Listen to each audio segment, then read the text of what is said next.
Today, more specifically, we're here hosted under the MOT project. And the MOT project is supported by the MOT Foundation, the Charles Mott Foundation, which came through the background of understanding the landscape of access to justice. First and foremost in Uganda, but also across developing countries, such as Kenya and Malawi. This project, as I mentioned, comes from a background of knowing that there's still a lot to be done. With the current structure, we know that very many people are still having a challenge accessing access to justice points, specifically points of resolving dispute. You find that many people are in areas where still a court is about 5 kilometers away or 10 kilometers away.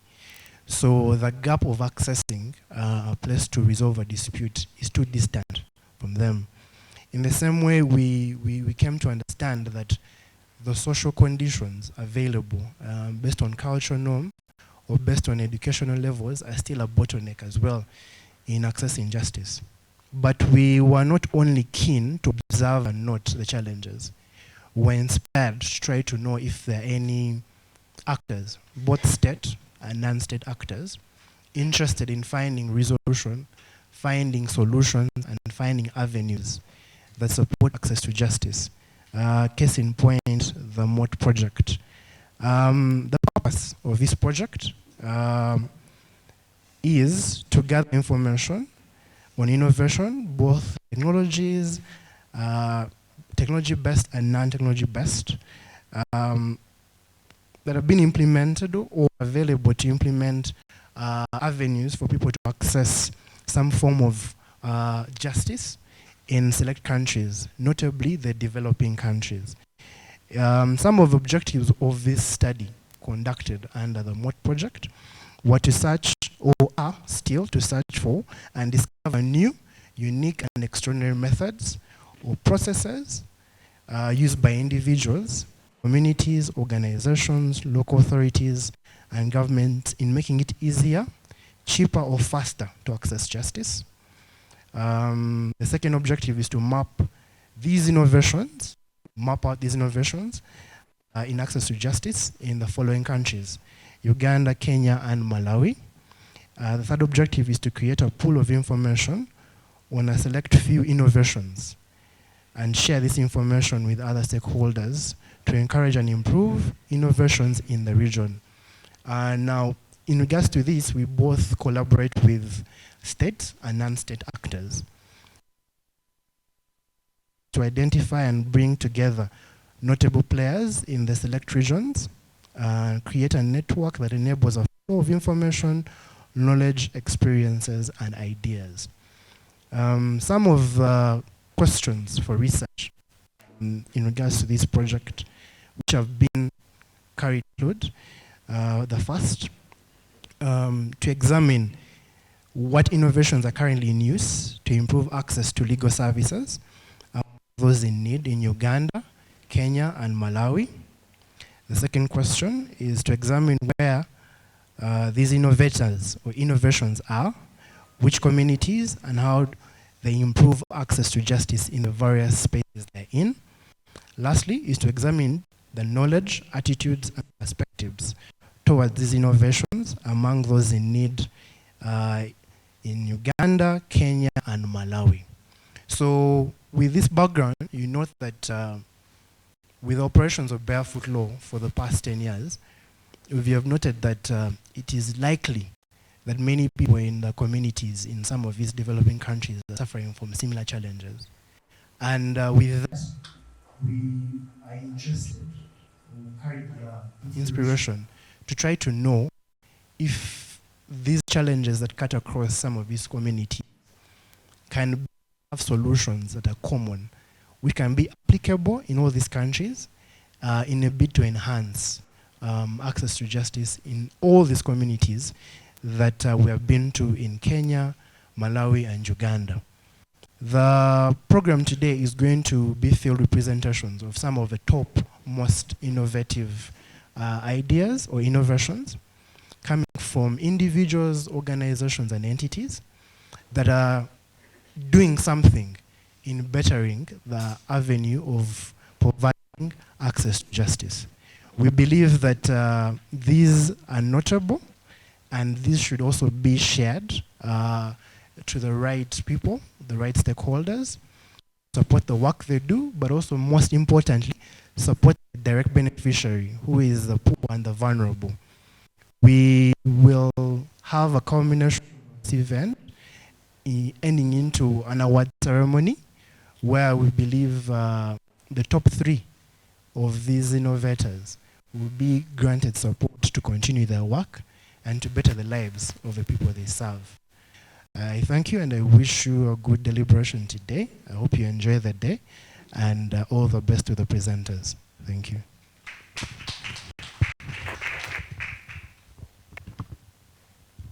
My name is Daudi. I am here on behalf of the Center for Technology Disputes Resolution, Uganda. It's indeed a mouthful, but the acronym is CTDRU. Our innovation really is about lawyers protecting consumers, especially in the payment systems arena. And this is in particular to mobile money transactions. So our innovation really is about helping the indigent or the illiterate who have issues with mobile money transactions, who have complaints but cannot access the installation system that has been set by the laws. Most of the laws that have come in, like the National Payment Systems Act that regulates mobile money, and other acts are recent laws, 2019, 2020 and above. But we find that there is a knowledge gap between these laws and the people that the laws are protecting. We have a caliber of Ugandan citizens who can understand and interpret these laws. However, we also have a population that finds trouble with getting help through the laws that are passed, or even approaching some of these institutions. I'll give an example of a trader in a market who will want to get help from, say, Bank of Uganda, but they're intimidated by the building itself. So we've come through with an innovation that Henry is going to take us through, and I think we have had some traction also. So let me invite Henry to share with us what the innovation is about. Good morning to you all. Thank you, Daudi. My name is Henry Tinomjun, and I'm the head of innovations, at CTDRU. First and foremost, Daudi has given us a brief knowledge of what CTDRU does. But I'll start with the background. What is mobile money? Mobile money simply is a system that was developed in 2009 by mobile network operators to help people send and receive money. It's more or less an online bank, for lack of a better word. You realize that as of now, Ugandans transact around 93 trillion annually, Uganda shillings, an equivalent of $25 to $26 billion. Now, with this transaction, Uganda has about 30.5 billion active mobile money users. This we mean across all mobile network operations: Airtel, MTN, Africell, name them. Now, with all those transactions, of course, they have come with challenges that we were not even prepared for. For example, according to the 2022 annual crime police report, they show that we lost around 40 billion in mobile money transaction. 40 billion was lost. Now, how do we lose this money? Is the main question. One, I think all of us here have received phone calls from fraudsters telling you how your relative is sick, how, all those sorts of stories, and some people end up sending money. Two, we have lost money through unissued tokens. You buy Yaka and you don't get the Yaka number. You buy water and they don't give you the token. All those small glitches in the system. Then we have the knowledge gap. People who send money to long numbers. You want to buy airtime of 10,000, you end up buying airtime of 100,000. All those stories. Now, ordinarily, MTN and Airtel and all these big players have put in place systems to help you recover your money. But how often are those systems effective? How many of you have been defrauded and have contacted Airtel and they have been helped? What does Airtel tell you when you say, I tried. We had a classical case actually this year where a lady was trying to send money, around 50,000, and then sent a wrong number, and then tried to retrieve the money. Now the money was retrieved from the other number, but it wasn't reflecting on his account. So she tried following up a few minutes, but of course you give up. No one has a whole day or a week to chase 50,000, most especially if you're a busy person. So with all those small transactions, Uganda, that's why we lose our 40 billion annually. So we said, how about we help people recover that money? We help you recover the small monies that you have lost. So we came up with a system, and we were like, when you lose money, you just reach out to us. You reach out to CTDRU, and you relax. For us, we shall help you recover your money. How do we help you recover your money? We help you reach out to these mandated entities. We reach out to Airtel, MTN, as our first step of any conflict. You first reach out with the soft arm, hoping that they would respond. We send emails, we visit their offices. Of course, we expect them to respond or not. So in circumstances where they don't respond, we escalate. We have created steady working relationships with UCC, Uganda Communications Commission, Consumer Protection Department, and the BOE Consumer Protection Department, where we escalate these matters and force these entities to help you recover money. There is nothing that these mobile network operators fear like their regulators. Airtel doesn't want to be in the bad books of Bank of Uganda. So does MTN. So as soon as they know that we have aggregated these cases and UCC has picked an interest, you receive your money reflecting in the comfort of your bed. And you wonder what magic has been played. Because they know you as a single individual cannot force them to do anything. But if it is a collective effort, then they can do that.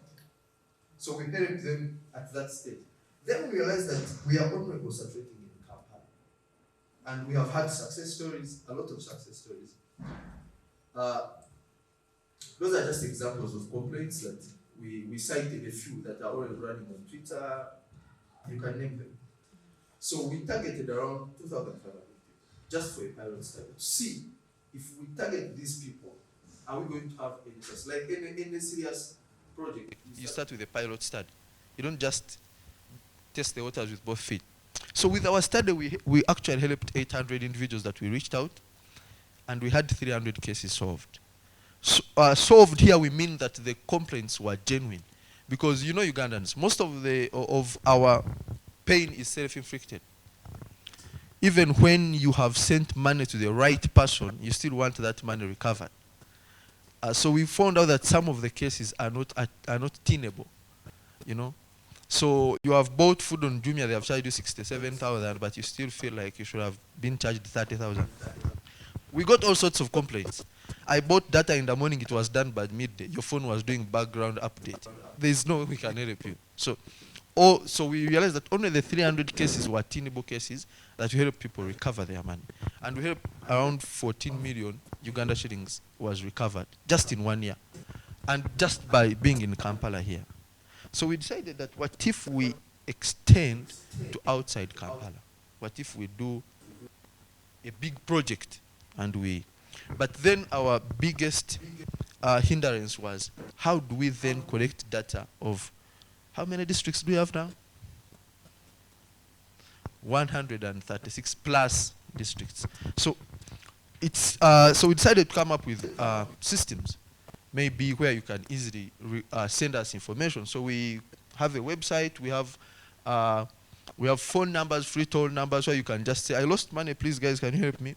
Then we make sure you sign a consent form to help us be able to represent you and follow up your matter. And that's the step we are at now. Escalation beyond Kampala to other regions. Hopefully we shall launch an application on, we realize that most class A people, or can I say, all of you here in this room don't like chasing small monies.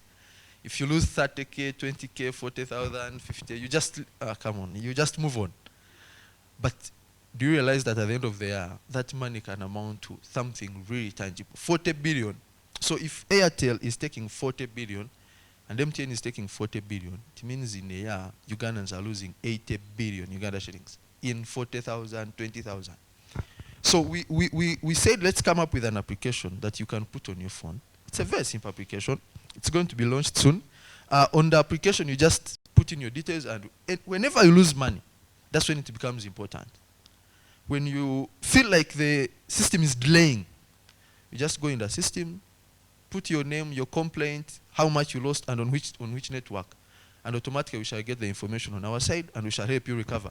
As you're on your bed, on your watching Netflix, you'll see your money reflecting back into your system.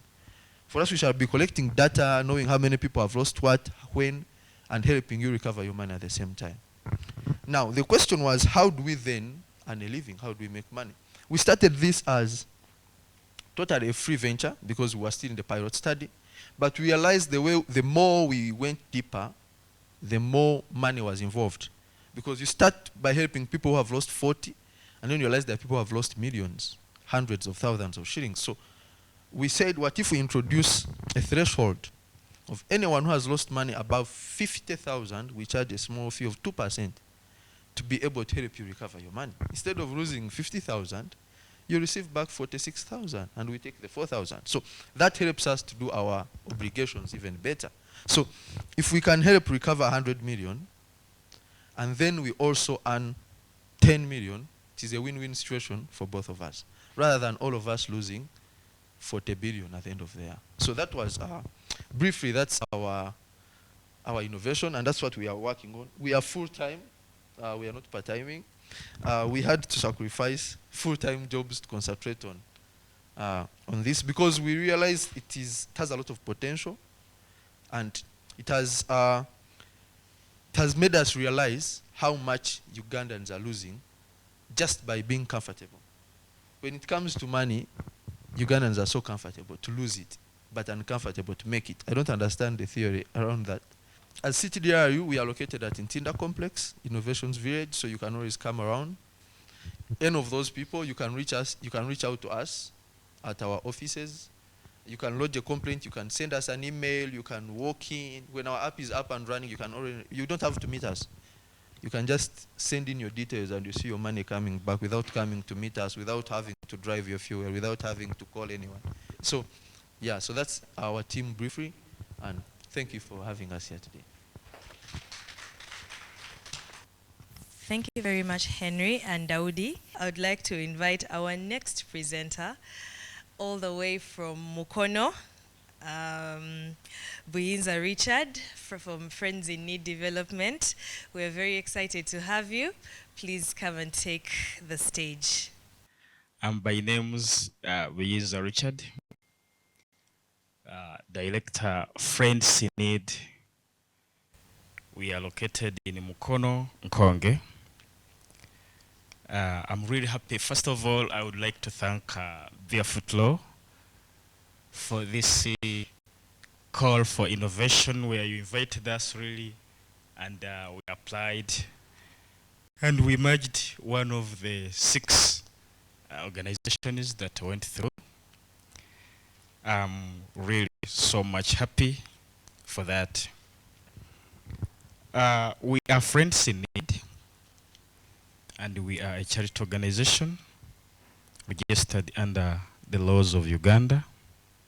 We are based in Nkonge, Mukono, and some of our objectives, we fight domestic violences, poverty, illiteracy in communities, through sensitizations, counseling, guidance, paralegal services, savings, and so many other things that we do. Why we began this? According to the research that we did, first of all, as officer, I am a detective, so I investigate crimes. And I happened to work in areas in Greater Mukono. Those 3 districts at least I've worked in them: Kayunga, Buyukwe, and Mukono itself. So I realized that most of the cases that we were receiving were domestic related. where families were not stable. There was no peace in families because of one or the other reason. And it was majorly due to poverty-related issues where a man cannot provide, a woman cannot stay. Is it not true? A woman says, please, today we have no salt. A man says, me, I have no money. So, where ye? Those kind of things escalated domestic violences in the homes. And there were so many breakups. So, when I realized that this is the major cause, I started intervening in counseling families and encouraging projects that can bring in an income in homes so that peace prevails. So we began it in Greater Mukono, though it is now extending to different areas. Currently, I'm working in Chiruhura district, that's the first district of Uganda, where our president hails from. But I still do serve the same way I serve the people of Greater Mukono, because we are not limited to areas of Greater Mukono. And one of the reasons why I decided to do so, because you would ask a question, if you are in the police, then why would you not just do it where you are? I realized that when I operate this organization as a police officer, it would limit me because I cannot leave my district of deployment to go to another area. So I decided that whereas I'm working as a police officer deployed in different areas, I can still have an organization that is not limited to areas. I can operate somewhere else, not as a police officer. So that is it. I got this vision, as I've told you, from my personal experience when I was growing up as a child. These issues were happening at home. I could see my mzee and mom always having issues because of failing to provide at home. My mzee was so negligent that he could go his own business, the women leaving mommy alone. So we could go in the garden, struggle to see that we provide, we put something at home. So I realized that the causes were really inborn. I knew them. So I started putting up this so that I can do counseling to families where I come to learn of it, where they have come to report to police. Now that most of them know us, they just call and inform us, there is this and this. Because there are some issues that really not need to be reported at police that can be solved in homes or in villages out there. So some of them call me, we want to come and report a matter. Tell them how is that matter is, how did it begin? So after narrating to me and realizing that it doesn't require to report police, I go with my team together with the community development officers in those districts that we work in. We go and handle the situation where we see that it might result into something big that we might not handle, like people are killing themselves.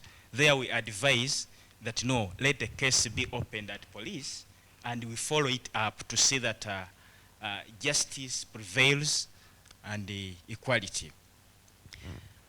And we have seen people benefiting. Many people are giving testimonies in this issue that really there has been peace. We have registered a number of them. So many families are really testifying that for sure, if it wasn't for the intervention of friends in need, families would have broken away long time. So when we go to our mission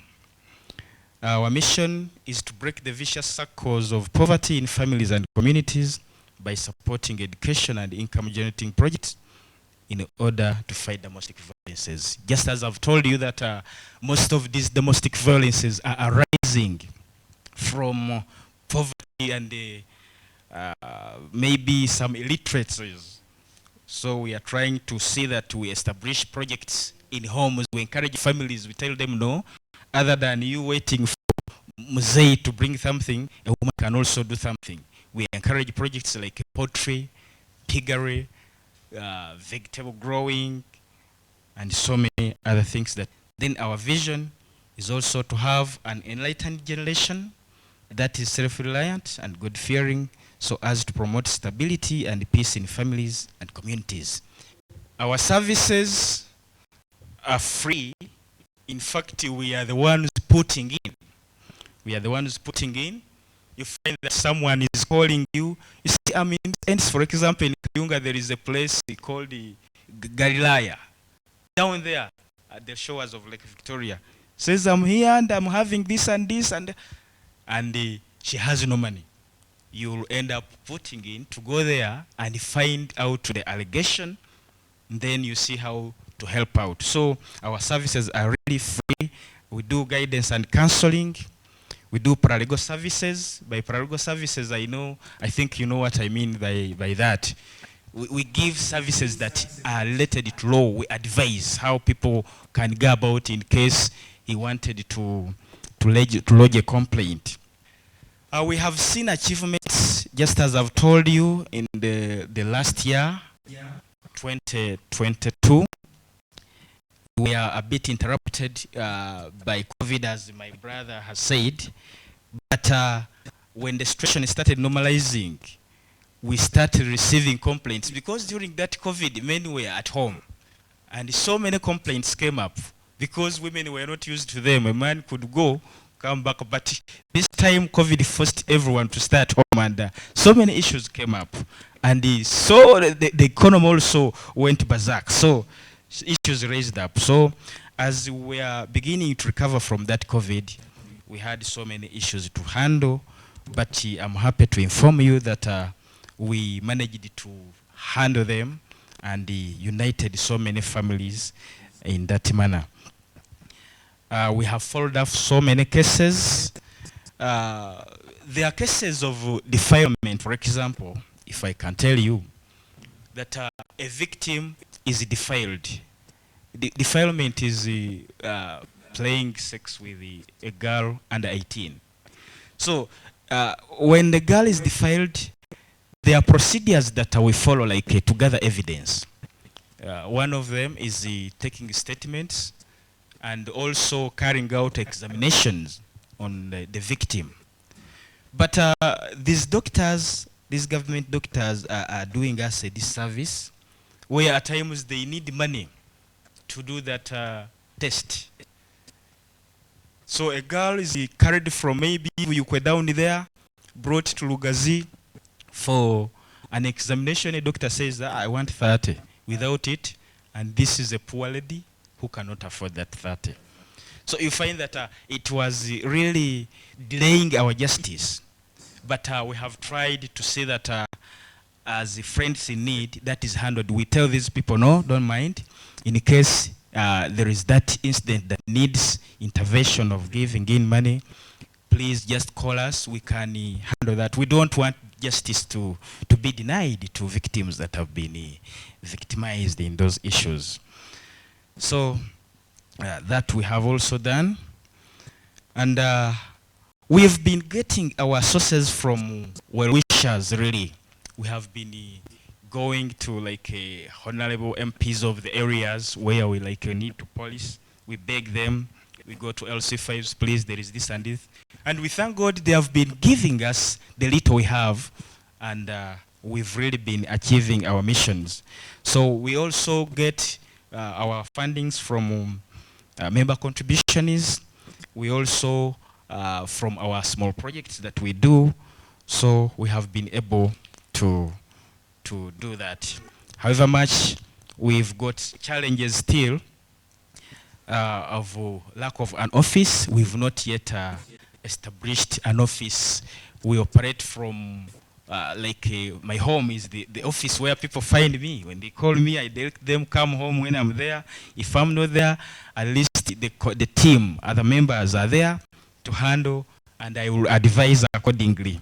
So we've also lacked enough land for expansion. We want to have these projects done in a bigger place such that we can have them in one gazetted area.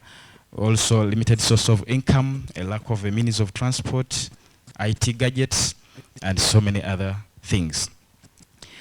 However, we have an innovation plan of this year. I've also not told you that I'm a gospel singer. I sing music, I write, and they also act. So one of our innovation plan for this year is to have that drama plays. We've begun that through schools where we have polished, and indeed they are liking it. Why we chose this is that people like watching. These days, as we said, technology is the way to go. People are embracing technology. People have WhatsApp phones. People watch those clips on videos. So we think this will transmit our messages of peace and stability in families so much. So we have already begun that. We are planning to have a soap making machine for bar soap making, because we realize that if we can make those projects, we can sell and also accrue some income that will help us. We are also thinking of acquiring a maize milling machine, still for purposes of having our own self-reliant project that will help us continue with our plans. In conclusion, I would like to thank BarefootLaw for this call for innovation, where we have been given an opportunity to be put in the limelight, because you people didn't know us, but these people came and really took bother to look for us wherever we were. My brother told me he's from Kumi. For sure, I know Kabramaito, they reached there. My brother from Mukono, and I also come from Mukono. These people came and reached on us, and really, I was so humbled. Thank you so much, BarefootLaw, for the efforts you've done. Thank you so much. We pray that God blesses you abundantly as we continue the fight for peace in Uganda and other countries. God bless you all.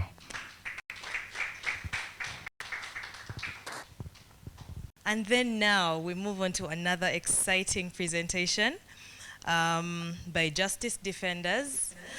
I would like to welcome Pascal Kakuru to come and share with us the amazing work that Justice Defenders is doing.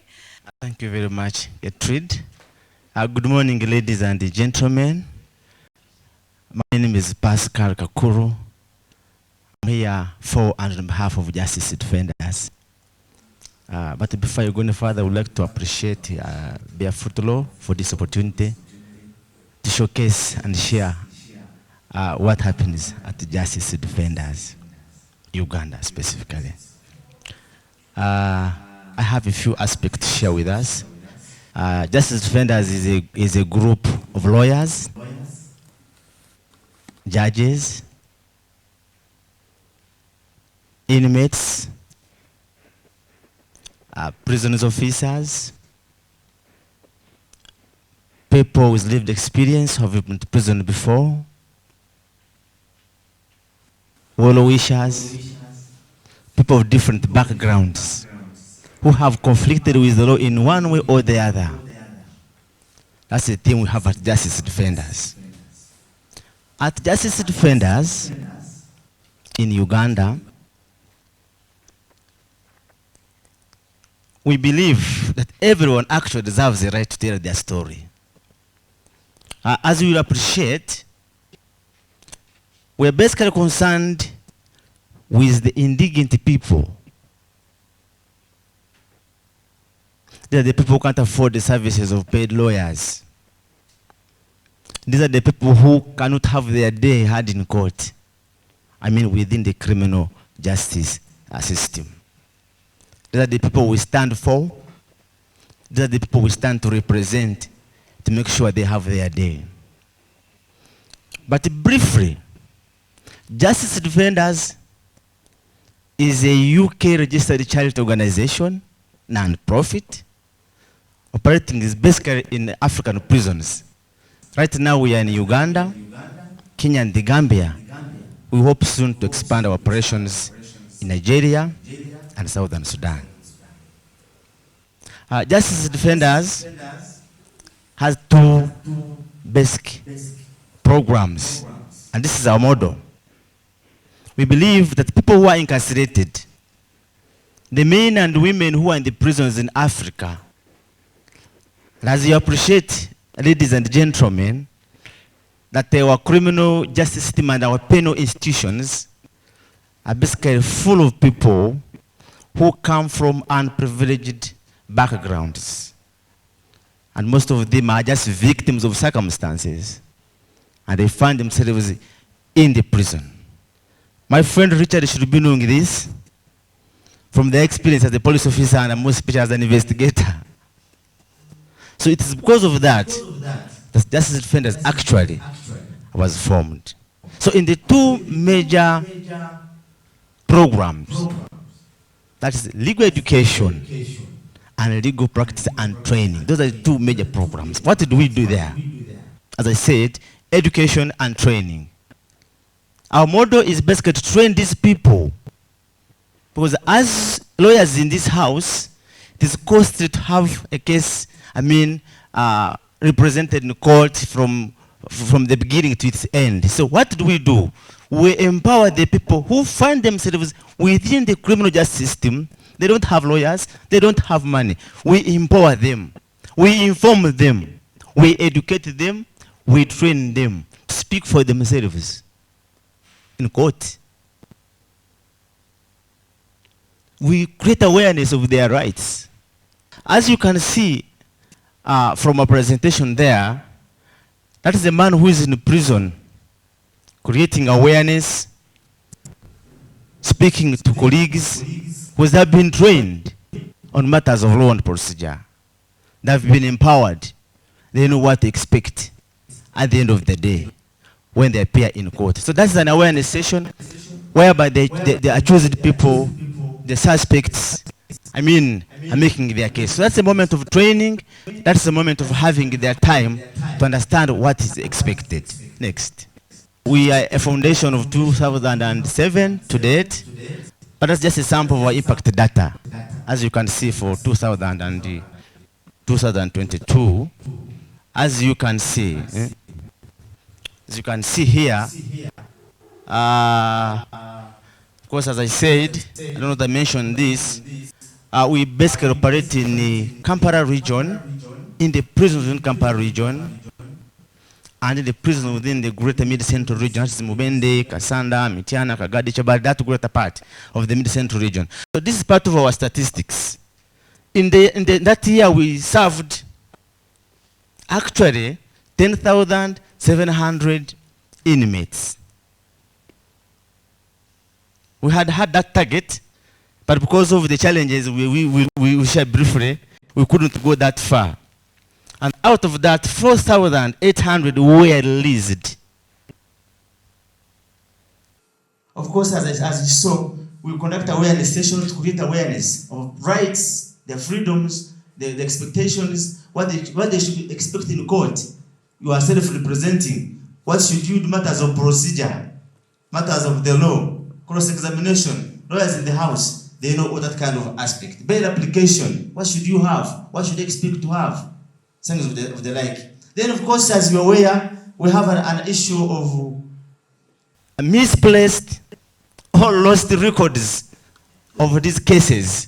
So we do file tracing. We go in the archives of the courts, more especially the High Court. That's why there is a big problem. To make sure you retrieve these records for people who are going to appeal. And you're aware that an appeal can't proceed unless there are records of the proceedings. So that's what we do. Of course, we document, and you can see the numbers we documented for that year. And then we had 223 legal representations, as I said, for those cases where the suspects, the inmates can't do much on their end. You see?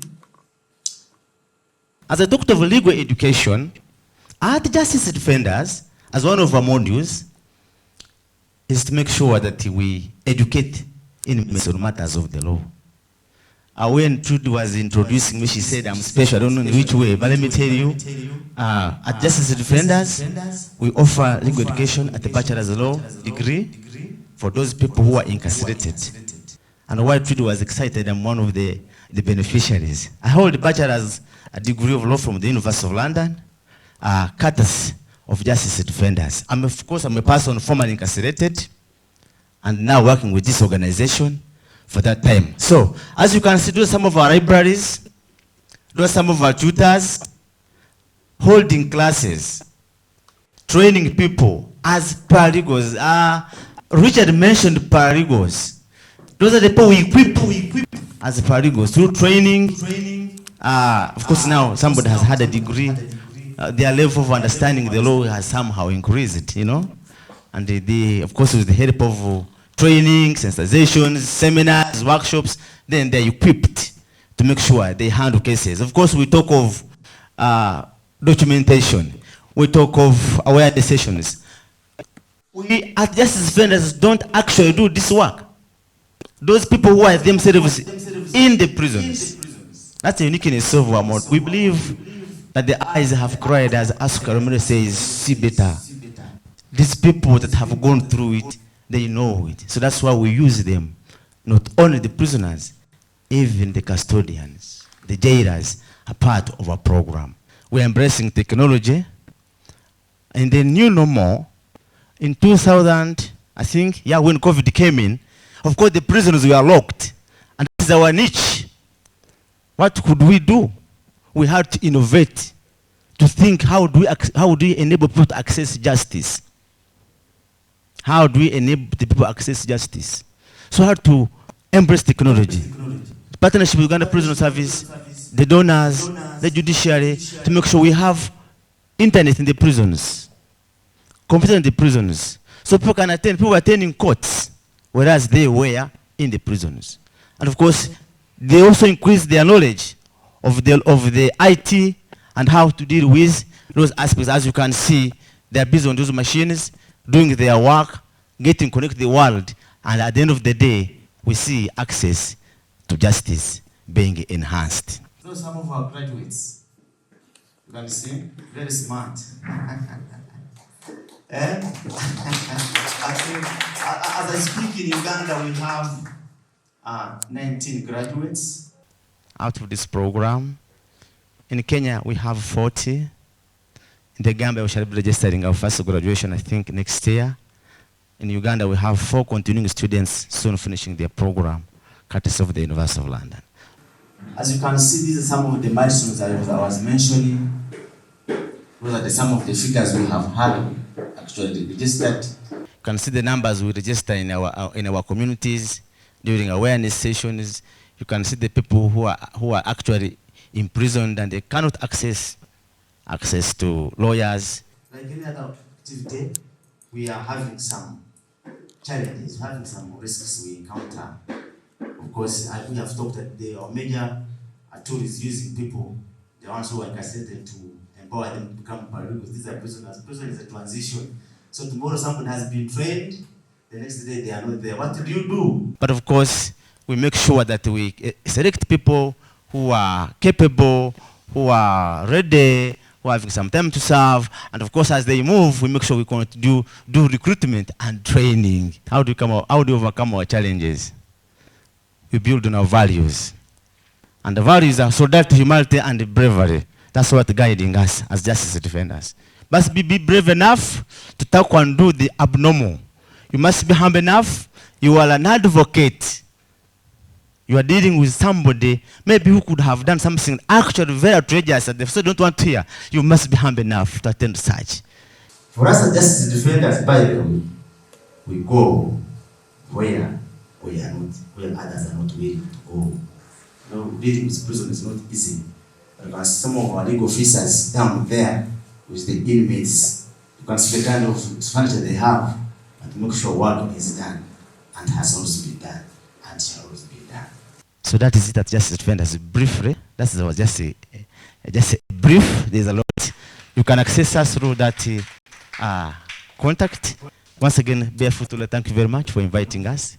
We are glad to be part of this innovation. God richly bless you. And then now we move on to another exciting presentation by Justice Defenders. I would like to welcome Pascal Kakuru to come and share with us the amazing work that Justice Defenders is doing. Thank you very much, Gertrude.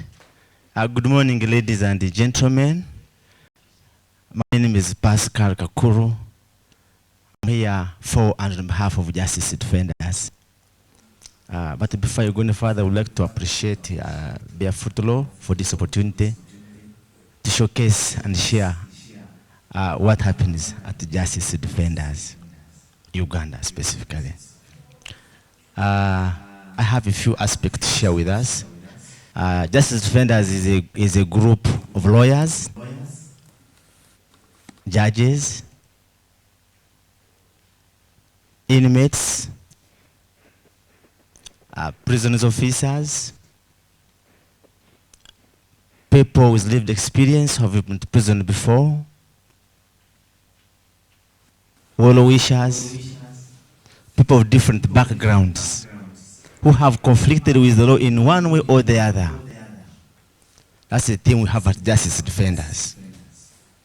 At Justice Defenders in Uganda, we believe that everyone actually deserves the right to tell their story.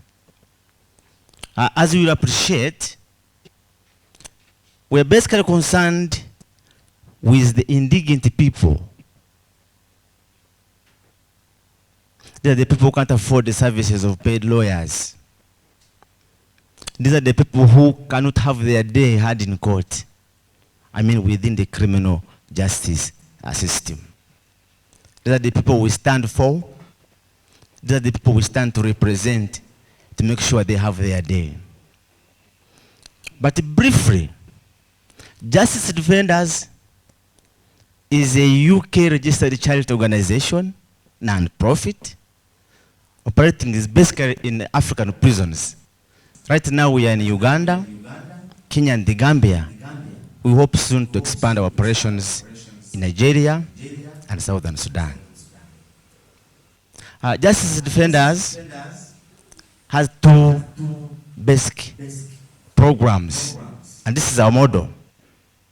We believe that people who are incarcerated, the men and women who are in the prisons in Africa, and as you appreciate, ladies and gentlemen, that our criminal justice system and our penal institutions are basically full of people who come from unprivileged backgrounds. And most of them are just victims of circumstances. And they find themselves in the prison. My friend Richard should be knowing this from their experience as a police officer and most especially as an investigator. So it is because of that that Justice Defenders actually was formed.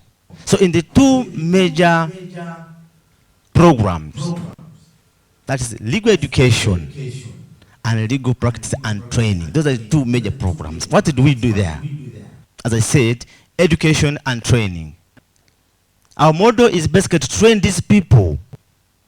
Because as lawyers in this house, it is costly to have a case, represented in court from the beginning to its end. So what do? We empower the people who find themselves within the criminal justice system. They don't have lawyers, they don't have money. We empower them, we inform them, we educate them, we train them to speak for themselves in court. We create awareness of their rights. As you can see from our presentation there, that is a man who is in prison, creating awareness, speaking to colleagues who have been trained on matters of law and procedure. They have been empowered. They know what to expect at the end of the day when they appear in court. So that's an awareness session whereby the accused people, the suspects, making their case. So that's the moment of training. That's the moment of having their time to understand what is expected. Next. We are a foundation of 2007 to date, but that's just a sample of our impact data. As you can see for 2022, as you can see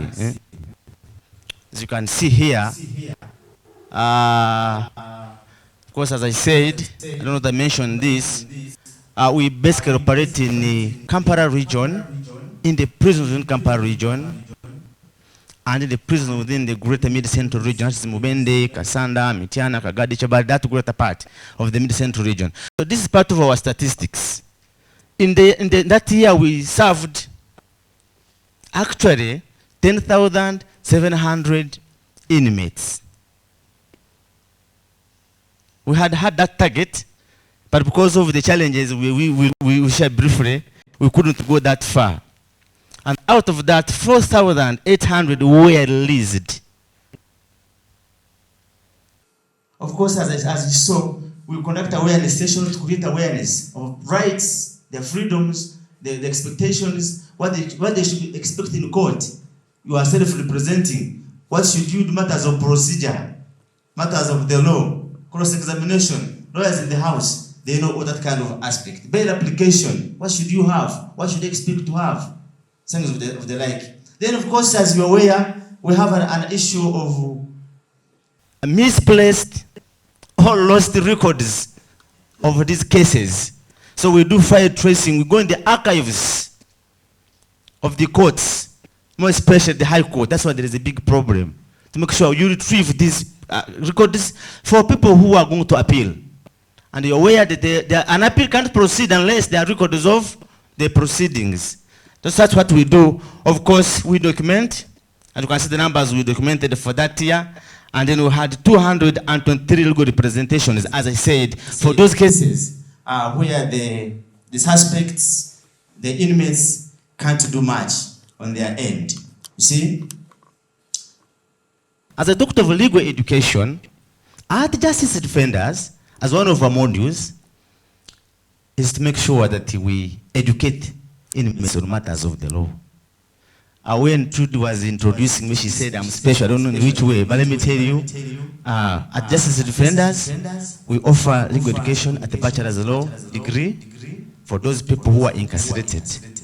And while Trudy was excited, I'm one of the beneficiaries. I hold a bachelor's degree of law from the University of London, courtesy of Justice Defenders. Of course, I'm a person formerly incarcerated, and now working with this organization for that time. So, as you can see, those are some of our libraries, those are some of our tutors, holding classes, training people as paralegals. Richard mentioned paralegals. Those are the people we equip as paralegals through training. Of course, now somebody has had a degree. Their level of understanding the law has somehow increased, you know. And of course, with the help of training, sensitizations, seminars, workshops, then they're equipped to make sure they handle cases. Of course, we talk of documentation. We talk of awareness sessions. We, as Justice Defenders, don't actually do this work. Those people who are themselves in the prisons. That's the uniqueness of our model. We believe that the eyes have cried, as Asuka Romero says, see better. These people that have gone through it, they know it. So that's why we use them. Not only the prisoners, even the custodians, the jailers are part of our program. We're embracing technology. And the new normal, in 2000, I think, yeah, when COVID came in, of course the prisons were locked. And this is our niche. What could we do? We had to innovate, to think how do we enable people to access justice? How do we enable the people to access justice? So how to embrace technology. Partnership with Uganda Prison Service, the donors, the judiciary, to make sure we have internet in the prisons, computer in the prisons. So people can attend, people attend in courts, whereas they were in the prisons. And of course, they also increase their knowledge of the IT and how to deal with those aspects. As you can see, they are busy on those machines, doing their work, getting connected to the world, and at the end of the day, we see access to justice being enhanced. So some of our graduates, you can see, very smart. And as I speak, in Uganda, we have 19 graduates out of this program. In Kenya, we have 40. In the Gambia, we shall be registering our first graduation, I think, next year. In Uganda, we have 4 continuing students soon finishing their program, courtesy of the University of London. As you can see, these are some of the milestones that I was mentioning. Those are some of the figures we have had actually registered. You can see the numbers we register in our communities during awareness sessions. You can see the people who are actually imprisoned and they cannot access to lawyers. Like any other activity, we are having some challenges, having some risks we encounter. Of course, as we have talked today, our major tool is using people, the ones who are incarcerated, to empower them to become paralegals. These are prisoners. Prison is a transition. So tomorrow someone has been trained, the next day they are not there. What do you do? But of course, we make sure that we select people who are capable, who are ready, who are having some time to serve. And of course, as they move, we make sure we continue to do recruitment and training. How do we overcome our challenges? We build on our values. And the values are solidarity, humanity, and bravery. That's what guiding us as justice defenders. Must be brave enough to tackle and do the abnormal. You must be humble enough. You are an advocate. You are dealing with somebody maybe who could have done something actually very outrageous that they so don't want to hear. You must be humble enough to attend such. For us as justice defenders, by the way, we go where others are not willing to go. You know, dealing with prison is not easy. Because some of our legal officers down there with the inmates, you can see the kind of furniture they have, and to make sure work is done and has always been done and shall always be done. So that is it at Justice Defenders briefly. That was just a brief. There's a lot. You can access us through that contact. Once again, BarefootLaw, thank you very much for inviting us. We are glad to be part of this innovation. God richly bless you. So allow me welcome Joel Ogabe from Kumam Youth Drama Group to come and present on what he does with his drama group. Thank you. My name is Joel Ogabe. I am the founder of Kumam Youth Drama Group. Kumam Youth Drama Group is actually based in Kaberemaido. Some of you are here in Kaberemaido for the first time, I believe. No, it's not all of you, but some of you.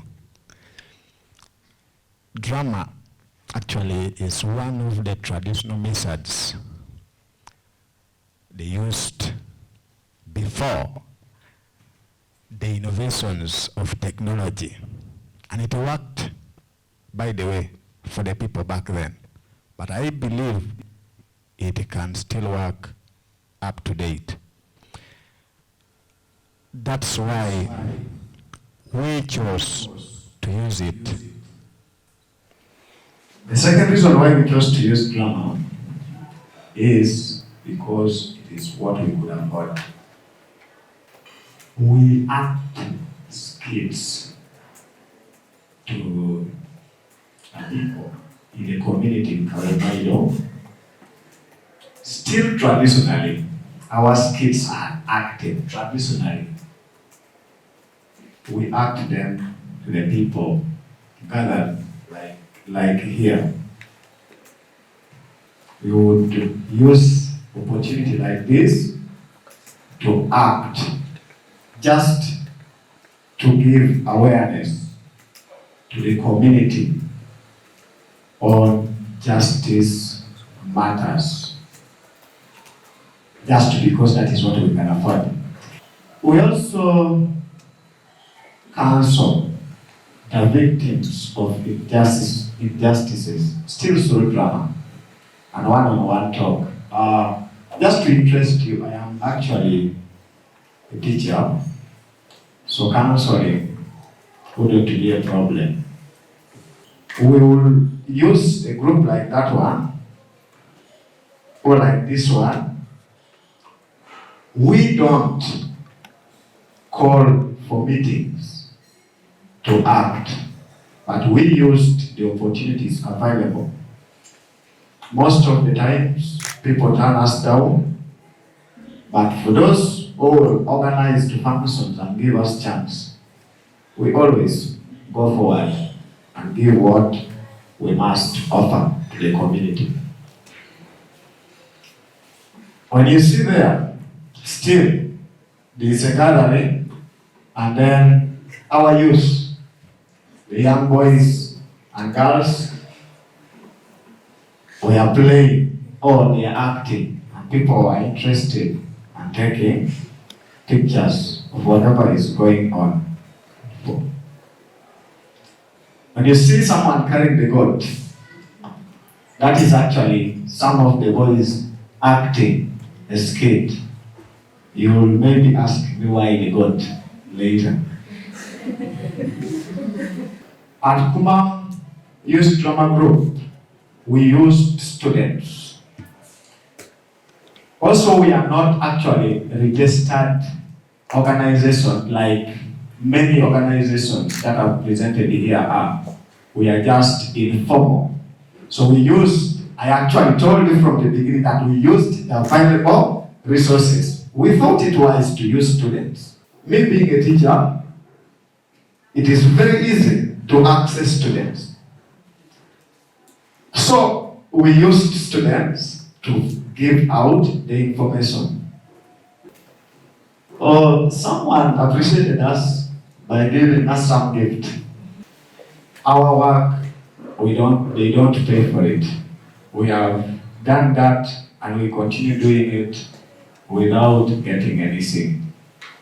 The things like that one you are seeing is, if maybe we want to act here, and then someone will get up with 1,000 and give us, we appreciate. So someone picked something and wanted to give us. That is exactly what we do. At Kumam Youth Drama Group, we can't measure actually the impact, but based on what has been happening in the society before, that made us to decide to use whatever we have to teach or to inform the community.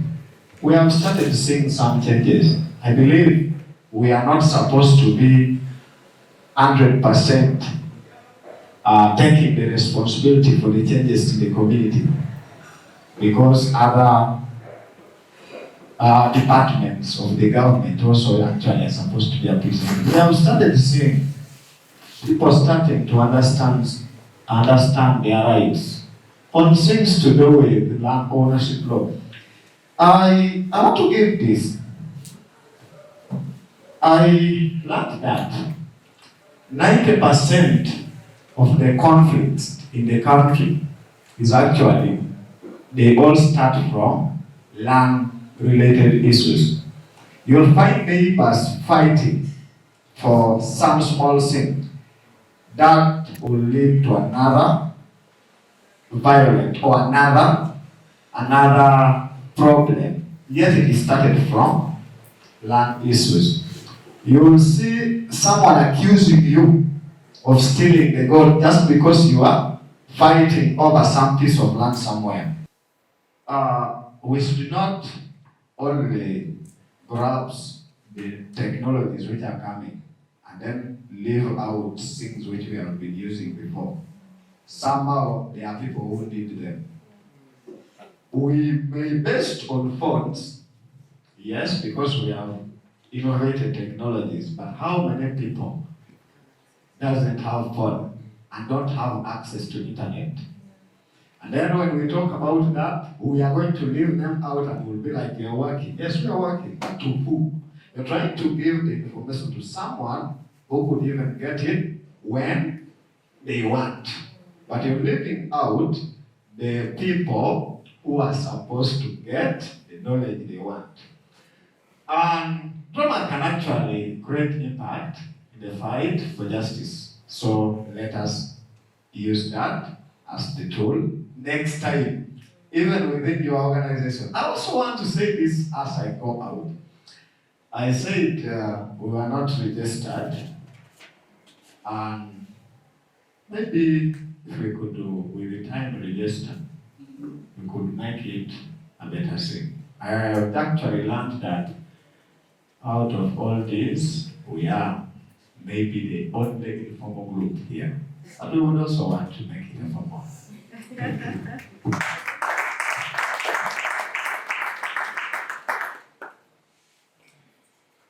Last but not least, was the first lady to walk in here today with so much happiness. I welcome you to the stage to talk to us about safe spaces and concern for the girl child.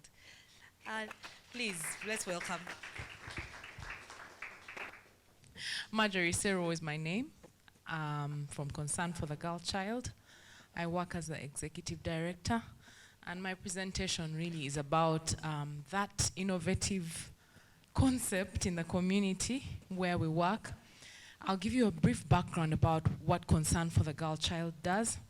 We are a child-focused non-government organization that was started in 2001 with the aim of empowering girls. At that time, in 2001, so many girls were marginalized in the communities, and they were left out in so many ways. And the boys were given the privilege of getting education, and the girls were left to fend for their families in the community, to do chores and all these other things. So that's how the organization began. And over the years, which is 23 years now, we have impacted over 1,000 girls through education, mainstream education, sponsorship, and 40,000 children in the community through different interventions in child protection, health and WASH, economic strengthening, and advocacy. We had different interventions, and we have had sort of like how you would say changes in our approaches, because as we worked with the communities, we discovered that there are different things that happen, the trends that keep changing. And when we started, we wanted to make so much impact, okay? And our very core was education, because we felt that if we supported the girls through education, then it would be easy for them to get empowered, to influence policy, to get out of their, their cocoons and come out and speak up for themselves. However, we discovered that there were many other challenges that affected their education. So we were dealing with sponsorship and enrolling them in school, but the retention was an issue. So the dropouts were high, even completion was a challenge. So then we started to go out and discover, that there were child protection issues in the community. Girls were being exploited, there was defilement, there was neglect, there was different things that, were into play, So what we started doing was to go out ourselves and try to intervene, talk to the families, change their attitudes about education, follow up cases of child abuse ourselves as an organization. But because we were very few and were starting out, there was a little bit of strain on us. We didn't have the resources, the mileage was seemingly low, and yet we were spending a lot of time in the community. And of course, there was depletion of resources because we were going back and forth. Then we had to think of new approaches, and of course we started thinking about involving the community structures. We embarked on a capacity strengthening for community structures, and we formed the CPMCs, which is the Child Protection and Monitoring Committees. And these committees were going out to follow up cases of child abuse, report them, and make sure that the girls receive the justice that they deserve. But also we discovered that the cases, the CPMCs, which comprised of maybe a family member, a parent, a teacher, a child, maybe a community worker or a local leader, we also discovered that some of them were perpetrators. And they were conniving with the local leaders. And so, our approach was good, but we felt that it was not sustainable. Now, the safe space approach came about just before COVID, because the pregnancy levels and early marriage levels were just spiking around that time.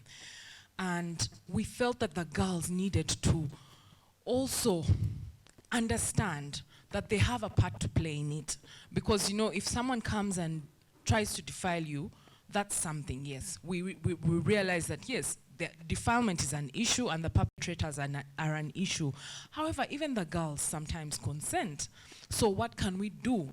What could we do to get the girls to understand that, look, you also have a part to play? We started to change their mindsets about themselves. We started thinking about supporting them to identify the power allies for girl-child marginalization and helping them to desire those means to deal with marginalization. Our target group is girls aged between 10 to 24 years. They're in and out of school. We have girls that are in school, but then we have those that are in the communities that have been impregnated, are living with men, have been married off very early, teenage mothers. So that's our target group. And then in the areas where in Kamira sub-county, which is deep in Luwero, and then we have Luwero Town Council, Chinyogoga is in Nakaseke district, and also Nakaseke Town Council. In all the different areas, we have 5 safe spaces, making it 20 safe spaces. I will define briefly what that safe space is. It's a formal or informal place where women and girls, plus boys, by the way, feel physically or emotionally safe. There's absence of trauma, stress, violence, fear of abuse. They're comfortable, they are free to express themselves without being judged, and they about 30 in a group. Why the safe spaces? And I have touched on it a bit, but the statistics show that the transition of girls from primary to secondary school is very low. We have just about 53% that complete primary school. And of these, only 22.5 enroll into secondary school, even with the UPE and USE, which is interesting because it's not a question of access to education. It is a question of mindsets. We have people in the community who still don't believe that girl-child education is very important. So there's a lot of work that we're doing in changing the mindsets. There's also low participation of girls in formal and informal institutions such as the family, marriage, and religion. Now, we all know that when you're married, you're equal partners.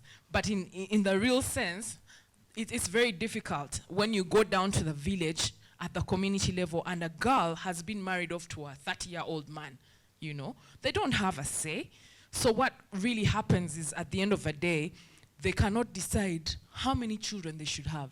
They cannot decide whether they should have family planning or not. So some of these things, it's a patriarchal society, but what we're trying to do is to change the mindsets of the girls so that they can stand up for their own rights and be able to speak up. So we have a high rate of poverty. So it leaves the girls with no option but to fend for their families, and they are exchanged for bride price. So what's the game changer? The girls are discovering the power within them.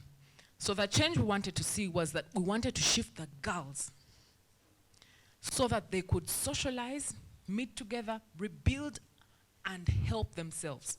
We wanted also to have them receive social support from each other. When you sit together in a group and you share your experiences, it's easy to understand and support each other. Then to acquire contextually relevant skills and practical skills. We equip them with different skills, as you'll see later. And then we give them access to a safe and non-stigmatizing, multi-sectoral, gender-based violence response services, such as psychosocial support, which we do counseling at that level, and then we also help them with referrals to different places. We also receive information relating to women's rights and health, which we share with them.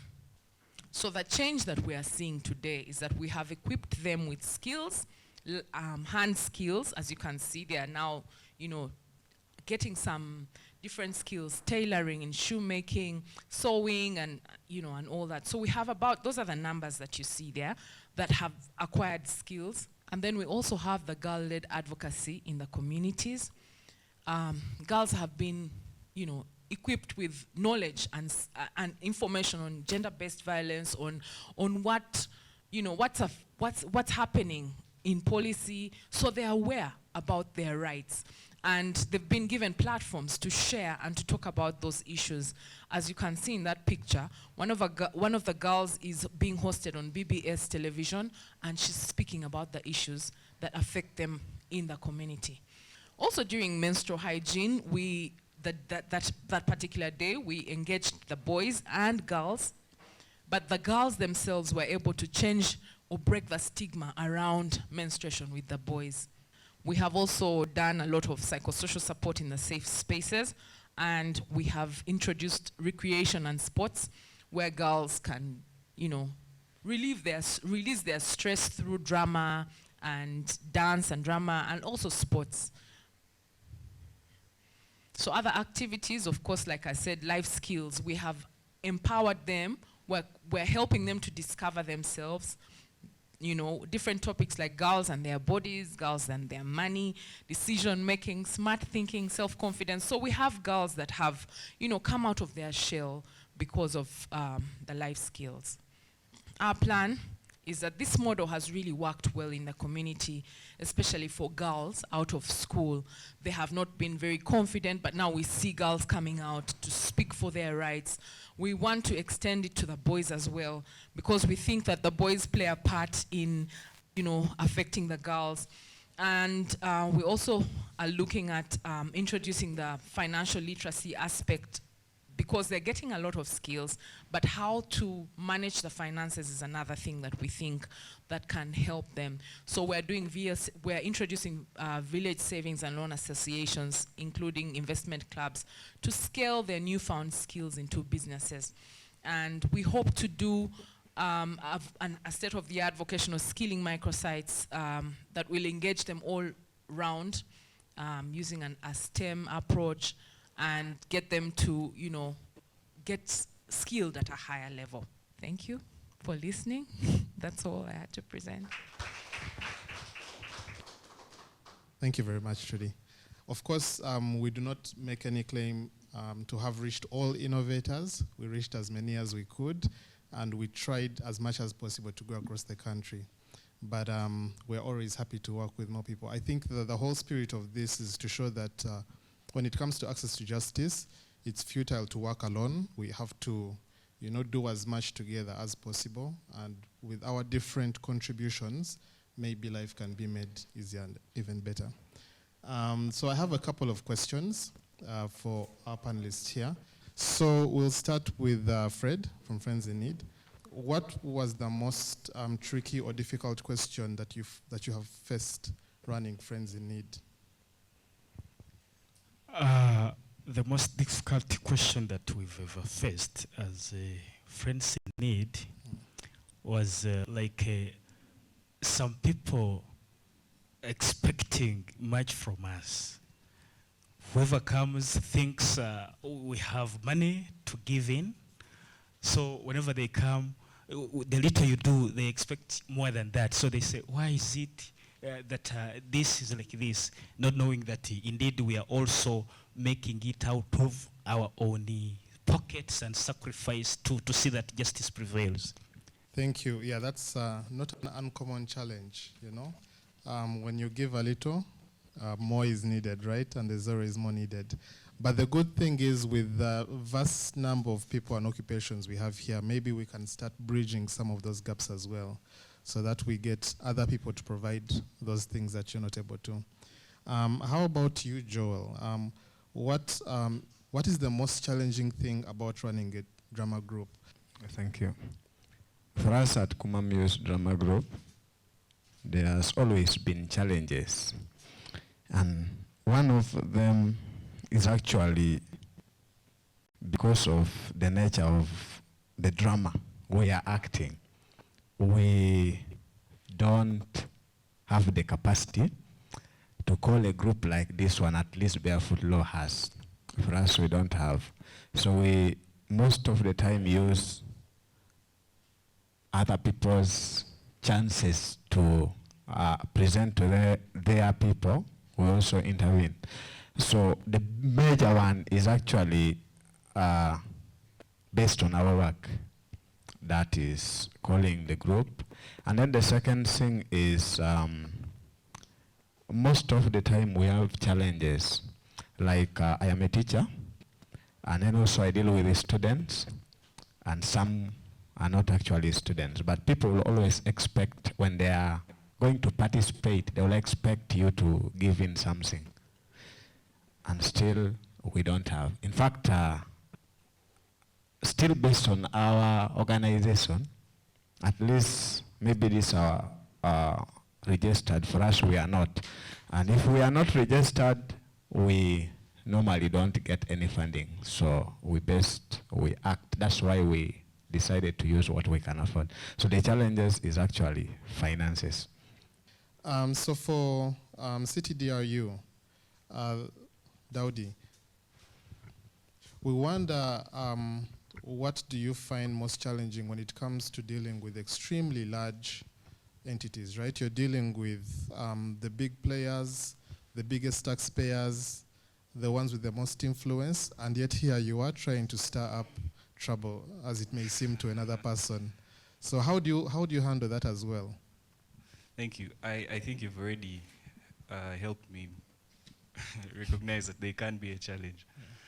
So what we find challenging with those entities is that the mechanisms are in place, but these are very relatively new mechanisms of complaint handling. Most of these entities, the regulators especially, have consumer complaint desks. And the problem now is that people have not utilized them before, so we find ourselves being the pioneers, trying to utilize these channels. And we find that some are a bit dysfunctional, and some of these consumer complaint desks are understaffed. So we have to do the breaking for others. But we think we have made some headway. However, we find that the law is in our favor. There are regulations that came out even last year in December protecting consumers, but we find that us being the first to utilize them is quite challenging. These are big players, they're taxpayers, as you have mentioned, and we are the small guy, so we've found a bit of a challenge trying to make partnerships and have them follow through with the partnerships. So it's all for the good of the consumer. We think that they see that good, but having the system function as it must is a bit challenging. Oh. And Marjorie, I had a question which related especially to setting up these centers, right? I can't imagine that it's easy to do such a thing. Could you share with us some of the challenges that you faced, especially when it was, because in Uganda it's relatively, actually very new, I think, very new and novel. What challenges you faced when setting them up? Well, of course it's mindsets. We've had to break mindsets. For the kind of girls that we deal with, they're rural girls, and most of them are, in a family setting. So they either live with their parents or guardians, and some of them are living with husbands. So between going to the garden and spending time in a safe space is a challenge. So you have the family or whoever is supposed to be ahead of the family. If it's a husband, for example, they think it's a waste of time for the wife to be in a space where she's learning about her rights and what she needs to fight for. And also the family is thinking she needs to be in the garden so that they can have more food than just spending time in a space where she's getting psychosocial support. Yeah, that's one of the challenges. Now, Daniel from Center for Criminology, you gave us a lot of solutions but you never shared the challenges that you faced. So we are very curious in finding out what challenges have you faced. One of the main challenges was with regards to the awareness that people had with regards to forensics, because most people who hear about forensics either watch them on movies like crime scene investigations, how to get away with murder, but those are just movies. But the application of forensics in the real life, more especially in our criminal justice system, is very tough. Because when a crime happens, everything is done by the scene of crime officer. And you'll either find a victim or defendant that is oblivious, does not know what is happening. So in the line of work that we do is sensitization. That's a very big challenge, because someone may not know that forensic evidence also must be collected at the scene of crime. But I know the police has also done a very good job in trying to sensitize especially rape victims that they should not, for instance, take a shower after they have been assaulted. That was actually the reason behind that is forensics, so that the criminalist is able to collect the evidences that could have been transferred from the suspect to the victim. So awareness is one of the biggest challenges, because if someone does not know that such and such practices or procedures have to be taken, then they will not know. And for us, it's part of the destruction of the much needed evidence that we will try to get in court. So awareness is a big challenge for us. Thank you. So it leads us to you, Pascal. And we're very curious to learn what structure changes or structure challenges you face while doing your work. Thank you very much, Timothy, once again. Structure challenges as justice defenders, of course, as I said, our major niche, our key beneficiaries are the people who are in the prisons, are incarcerated, and they're indigent, they're poor, they can't access services of paid lawyers or advocates. Yeah, but it's good, we are moving away from the prisons to a wider community in terms of advocacy, in terms of awareness. Structure, actually, the big challenge, as you know, we are dealing with a prison. And this is a very sensitive security institution. Very, very, very sensitive. Whereby accessibility is restricted. So you will see, like, as I said in my presentation, during the COVID times, even during Ebola, at some point, they were shut. They were shut, no access. Prisoners are supposed to go to court, you're supposed to interview them, they're supposed to do awareness. I mean, so that is one of the challenges we are facing, and this one calls for all the time and again going to get permissions. You saw those pictures. Getting those pictures is not easy. You have to seek permission, you have to seek the indulgence of the PRO, the Uganda Prison Service. I mean, so that's one of the key challenges we have, accessibility that is not easy going. And of course now, like internet in the prisons. I mean, we have come from very far to access internet. In some prisons you are not allowed. In one of the prisons we operated in the committee, at some point there was a jailbreak. Internet was completely prohibited. It can no longer be used. In one of the prisons working at upper prison, internet is very, very restricted too. So the inmates can't easily access those gadgets unless there's a presence of an officer. Should there be no officer, no work? See? Secondly, outside the prisons now, coming back to the mainstream judiciary, we have those challenges of course, as you know, the common challenges, case backlog. We talked about missing records. Supposed to go to court, supposed to prepare somebody's appeal. No records. No records. So you have to go back and make sure you get money, you invest in people to go and comb the archives. There's a lot of files. At some point, I'm sorry to say, disorganized archives. So tracing for somebody's record of appeal becomes a big challenge for their cases to be had. Of course, some files completely get lost. And how do you help such people becomes a tug of war. Then when it comes to self-representation, more especially for petty offenses, we have another issue of disclosure, you know. It becomes hard for the prosecution to disclose evidence, the poor inmate in the prison. So that one again calls for the intervention of an advocate, of course, still, which is not easy going. So we'll go back to you, Marjorie, with the second question. And this one relates to the results of your work, right? What is the most impactful thing you see coming out of these safe spaces? And in line with that, where do you see this initiative in 5 years? Wow. I think what's most impactful is to see a girl who had absolutely no, how can I put it, no justice, no confidence, no help in the community, coming out confidently with so much self-esteem and being able to address community members, address community leaders, address, you know, different forums, what they really think should be done for girls in the community.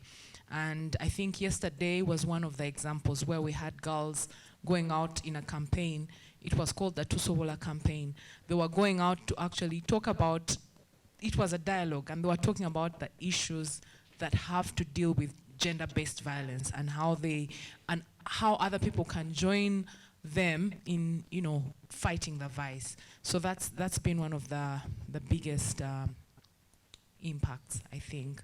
And then, of course, in terms of where we see ourselves, first of all, we want to scale up. We want to take the safe space beyond the community, put it in the schools, because we know that there are issues, that the issues are not just in the community, they are in the other institutions as well. So we see ourselves scaling up the safe space concept. Thank you. If you were to be, let's say, the president today, right? You have the power to decide where your innovation should go to fit in the system to make things better. Where do you think the greatest need for your services are right now in Uganda, whether it is in government, in private, wherever it is? And if that were done, where would you see yourself in 5 years? Well, not you as an individual, but what you are representing here today in 5 years. If I were to meet the president, one of the things that I would encourage him and his government to do is, first of all, to create a criminal policy for the country. That is the first thing. Number two, this criminal policy should be added to the amendment of legislations, because in most cases we find innovations go faster than actually the laws. So we are still dealing with Section 43 of the Evidence Act, which does not incorporate mainstream forensic sciences. So if we can have legislations, first of all, that tackle issues concerning forensic evidence, we create a national DNA database. If you look at what is happening right now in South Africa, the case of Bester, if any of you is familiar with it, you will see that one of the reasons as to why he was captured is because of the use of forensics. We can use forensics in not only prosecuting cases, but also in exonerating the wrongfully convicted. But we need to have legislative framework in order to regulate everything that is done in that field. So the first thing would be to put up the framework. Now that framework will also have a lot of ripple effect in our work. So the question is, where would we see ourselves in 5 years, or maybe so many years to come?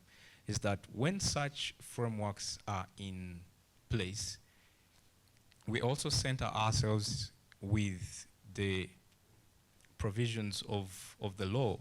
We know exactly where we are going, If there's a national database, we know how to interact with the government in terms of providing some of these services. So, but the first and main thing is to have these legislations in place.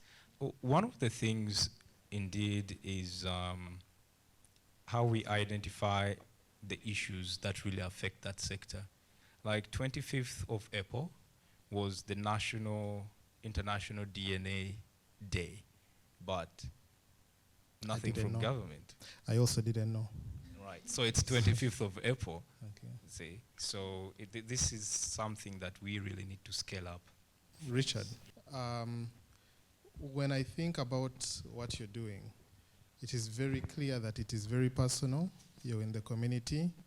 You're dealing with people you know. You're dealing with people you've served in your day job. And for you to have an impact is important to you as well, right, personally. Yeah. And it makes us wonder, how far have you gone? What have you had to do to make sure that you deliver that outcome that is rightful to a person? And then also in line with what I've been asking the other members, where do you see this going? Because it's like a personal project for improving the society that you live in, but where do you see it in 5 years? As friends in need, we have tried to have matters solved amicably on using the LOCC courts. The farthest we have solved the matters, it has been at the L33 courts, and that is the level. We try to solve those minor issues, apart from those capital cases where now as a police officer, I now go in like to follow up to see, like they call me to testify in the murder cases, defilement. So I have tried to put projects, as I've told you, that can help to facilitate that, because I use my little savings together with my other partners to see that that is achieved. So that is the step we've taken, like establishing those projects that can at least finance us to go on. So we are thinking of having a self-reliable project, because we don't expect to rely on ourselves or our little incomes to have that. So as I've told you that in case we establish like a soap bar making machine, we can be in position of producing, selling, and also putting back to serve our people. I want you to ask you, where do you see the most impact coming from your work? And if you have any stories, or you don't need to tell us any names, you can share those with us, but where do you see the most impact coming from? And also, where do you see this in 5 years? I have a number of stories. I would have to think of maybe one in particular, but of course I can't mention names. We have an arrangement with the Personal Data Protection Office, so we usually go through lengths to keep the data safe. But we have an individual, a lady who was a market vendor, who was able to regain about 75,000 shillings. And the joy that she experienced in the moment when we told her the money had been refunded was evident, because we know how much they earn per day, we know how much that money means to them, and the setback that it can be if they don't get it. So we've had some of those good stories. Maybe we can find platforms to share them widely. But yeah, where we see ourselves, we have done some work in bridging the knowledge gap. For example, with Indigent, we have tried our best to reach out to them with help that can help to escalate cases in record time. So we see ourselves scaling further than Kampala and going to further places. Maybe hopefully have a legal aid bus or something, or centers around the country. We also hope to have some USSD codes where people who don't have smartphones can reach us through prompts on their phones through some of these networks. But also we've tried to push some legal reform policy, especially with the small claims courts. We've seen that some of these matters they are beyond mediation. Sometimes they need to go to court, but they are too small to go to the High Court or the Magistrates Court, but they are small claims matters. And at the moment, we find that small claims courts do not accept electronic payment systems complaints because they seem too complex for small claims courts. They defeat the purpose of small claims courts, which were put in place to resolve simple matters. But we see ourselves pushing for legal reform. Right now, we have already written to the High Court Rules Committee, not the High Court really, but it's the Judiciary Rules Committee that looks at making some reforms. And we have tabled this before them, and we hope to see them amending some of these regulations so that we can have electronic payments complaints appearing before small claims. So we see ourselves being at the forefront of pushing for legal reform in probably the next 5 years or so. Thank you. Well, thank you. Pascal, we come to you. And our question now relates to the public partners that you could have, because your work, as you mentioned earlier, really requires you to work with the government or government agents and things of that sort. So we're curious to know, what would the best public partner be for you in order to see your work be even more successful? It's already successful, but to take it to that next level. And if you had that, where would you see yourselves in the next 5 years? Thank you very much once again. Of course, as I said, our major government partner right now is the Uganda Prison Service. We have a memorandum of understanding, but as I said, that is at that end. But from the adjudication end and advocacy end, it would be very, very pertinent if we partnered with the judiciary. Like as I said, we have to go and trace people's records.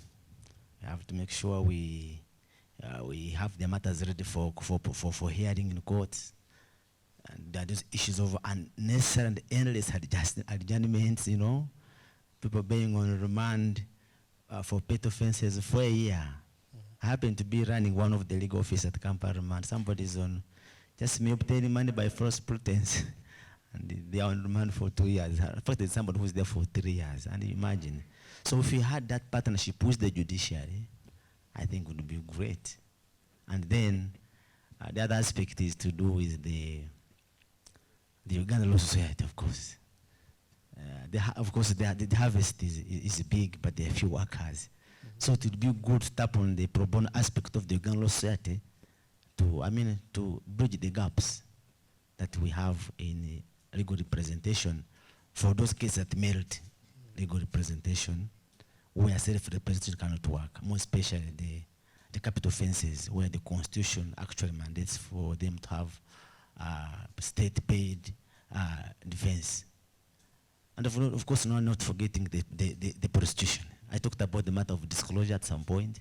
So if we partner also with the prostitution, that would be wow in terms of work. In 5 years, of course, I talked about the two major programs in our model, education and then practice and legal aid. In 5 years, given all those aspects put in order, maybe one other institution I've forgotten to talk about, and I did talk about it in conjunction to something that my brother Daniel mentioned, is to do with the Law Council. The Law Council, the judicial work, we're a registered legal aid provider, but should not end there. The cry we're talking about for advocates, as I told you, we have 19 graduates. And this education they have achieved is through long distance. So there is another challenge in terms of getting accredited, getting recognized for purposes of enrollment to practice the law through the Law Development Center. We have an issue there. In fact, I should have mentioned it as a challenge. We are finding it hard to break through. Nonetheless, we are not seated. We are doing a lot of work to make sure we break through. because the law is in our favor, but the matters of structuring, policies, practices, attitude, name it. So if all those ones are settled, we secure meaningful partnerships with such entities. In 5 years, as justice defenders, we see ourselves as a law training college. Of course, what we see ahead is to have 1 million people get released by 2030. So in the 5 years, we should actually be tending to around 28, 29, with a small margin to attain that number of people getting access to justice. Either they have had their day in court, they have served their sentences and they have gone back, and they are resettled or integrated back in their communities. We would love in those 5 years to come to at least have offices, field offices in the major 4 regions of Uganda, north, south, east, and west. Thank you. So we'll end up in Komam. And because your work is so unique and I think somehow fun, we are very curious to see how do you know that you are having an impact or changing people's lives with what you're doing, and then where, of course, you see yourself in 5 years. Let me start from how do we measure our impact. I remember saying earlier that it is actually very hard to measure the impact because we don't have any measurement for impact, but we'll always see what happens and then we'll based on that. In the community where we are, actually the land conflicts are reducing. I earlier said I don't want to take the responsibility for that all. Yes, but also where we could have reached, we have reached, and then we are seeing it changing. So I think that is good to appreciate us for that. Also in other areas like domestic violence, we have seen it actually reducing. We have also seen girls starting to stay at school because somehow they are understanding their rights and also they are understanding why they should be at school. So they are reducing. And I think that is good. We believe it is somehow we are seeing the impact for our work.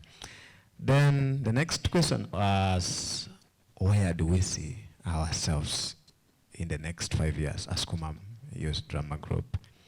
So we as the Kumam Youth Drama Group, we are looking forward to at least extending our hands to the bigger population. And we can't do that by just coming and getting the meeting. Like let's say this one is having maybe roughly 50 people.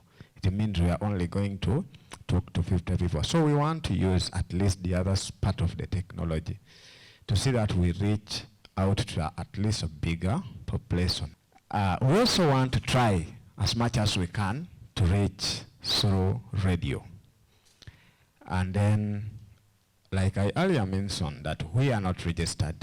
We also want to register so that we can be energized and strategized by 5 years' time. Thank you. Thank you very much. And I want to support your belief that when you got in, land conflicts were many, and then after you've done your thing, land conflicts have reduced. At least there's some evidence that, maybe you're doing something, it's having results. Yeah. Thank you very much. If we could give them a round of applause. And if we have any questions, Trudy is moving around with the mic in the back in case anyone has any questions. You have quite an interesting initiative, which I am also personally passionate about.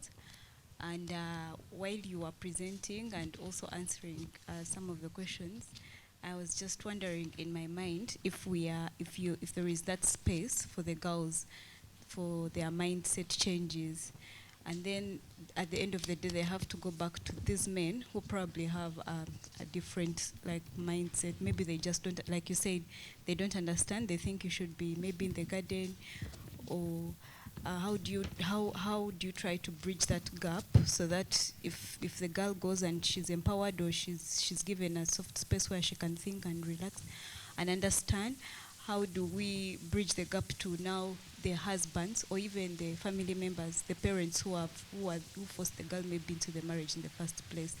Because I might relax for a few hours and then go back home or get a skill that I might never even put to use because maybe my husband doesn't agree, or my family. One of our approaches is sort of working with the entire ecosystem of the girl, and that's the community, the family, and the school. So what we have been doing is through community dialogues, we get the girls to actually speak about or present what they're learning, so that the people who have the doubts start to understand that it's not an issue around them being disobedient towards them, because most of the men think that when we seclude the women, we're trying to, get them to feel like empowerment, we're different and things like that. So what we're trying to do is, to get the dialogues rolling with the girls plus the men in the community, for them to understand that, look, it's not just about, them doing the chores, but if they're empowered, then the family is even better in terms of economic and livelihood strengthening. Then the other thing perhaps is that our strength is in partnerships and collaborations, and hence the partnership with BarefootLaw, where we are working, we invite them for dialogues, and they talk about issues about justice, about land grabbing, about different things, and gender-based violence as well. So even that particular opportunity is for the men and even the families to understand and to be able to change their mindsets. So that's what we do. My question is going to Pascal. You mentioned earlier in your discussion, one of the challenges you have is wrong advice by your paralegals, the ones that you've trained.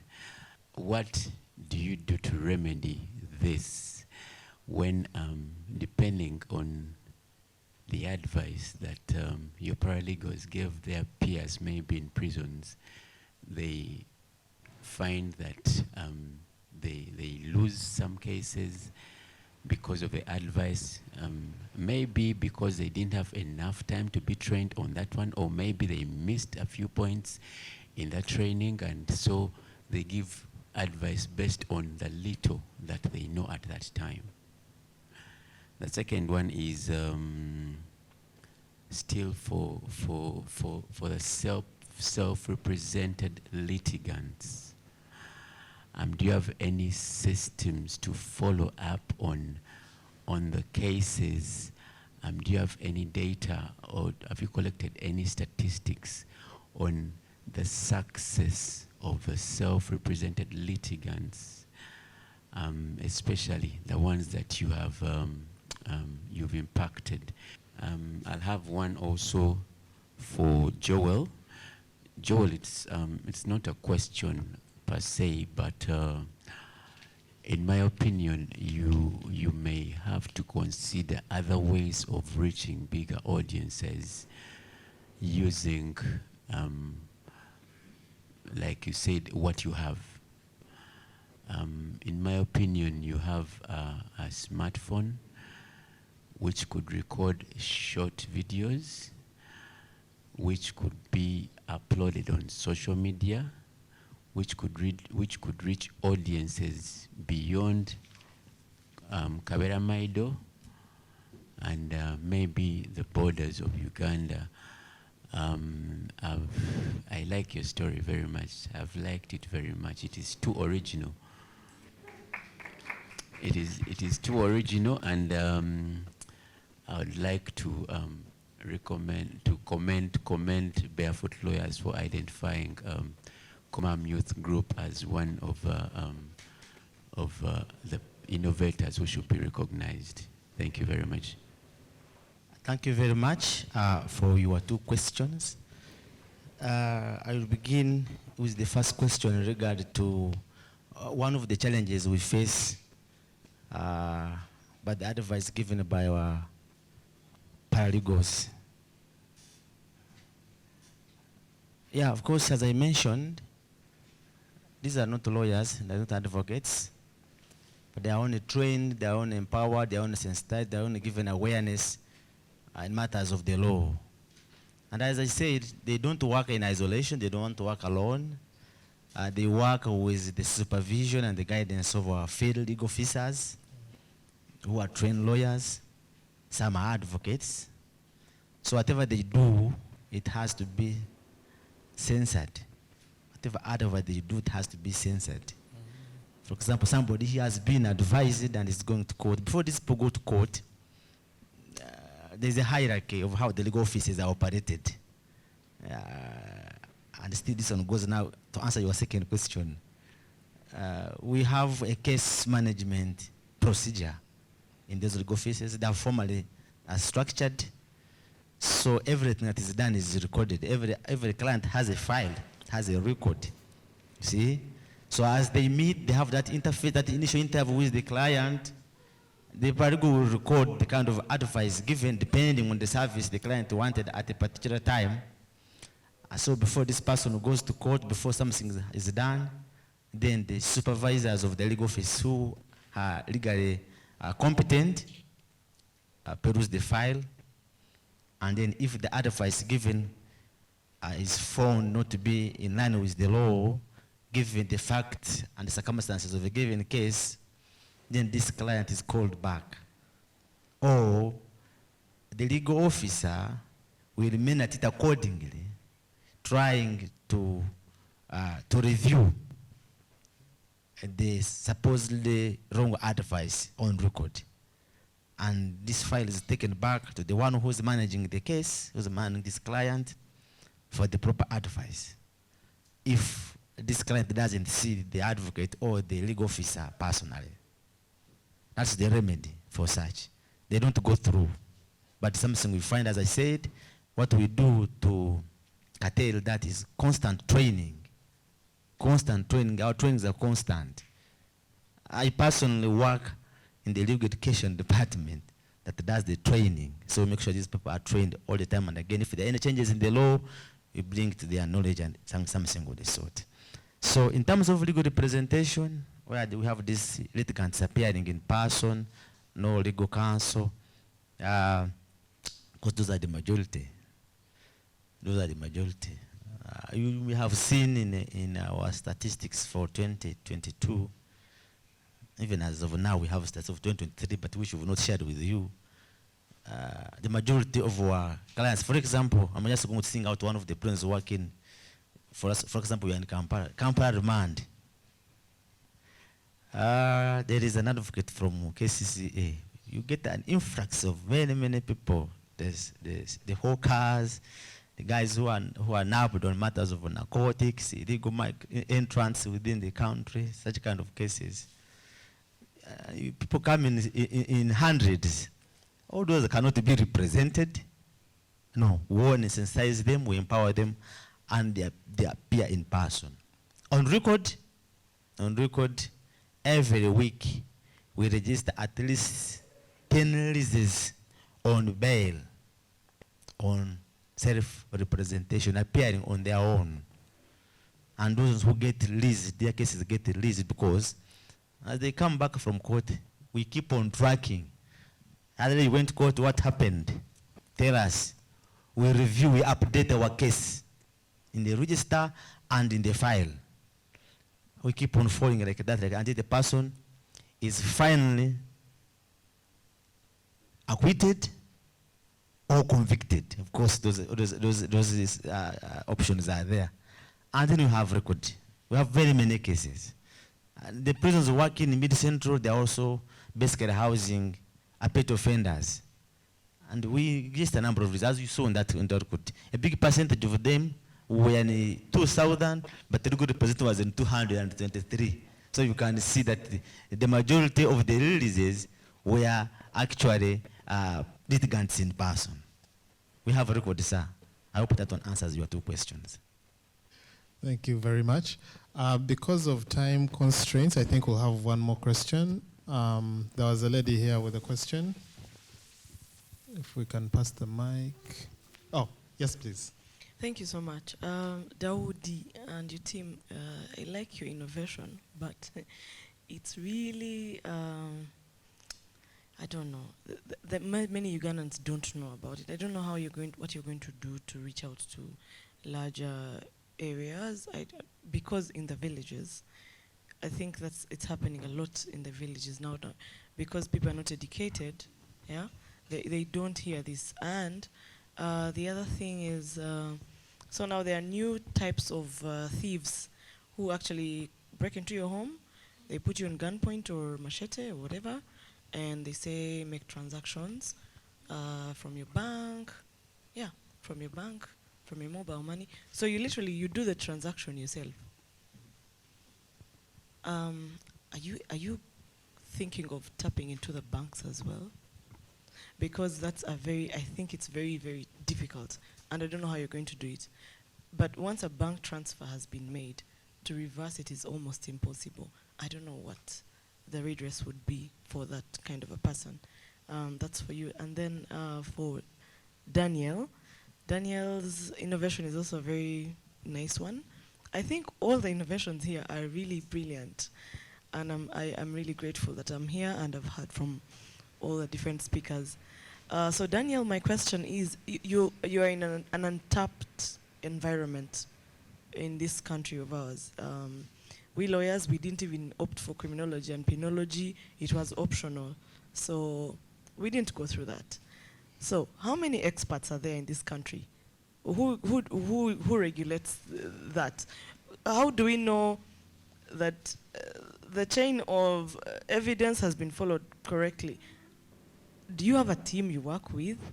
How sure are we that your innovation is going to be accepted in our very strict and stringent legal justice system? You guys are lawyers, some of you know how difficult it is to get one little thing through our legal system.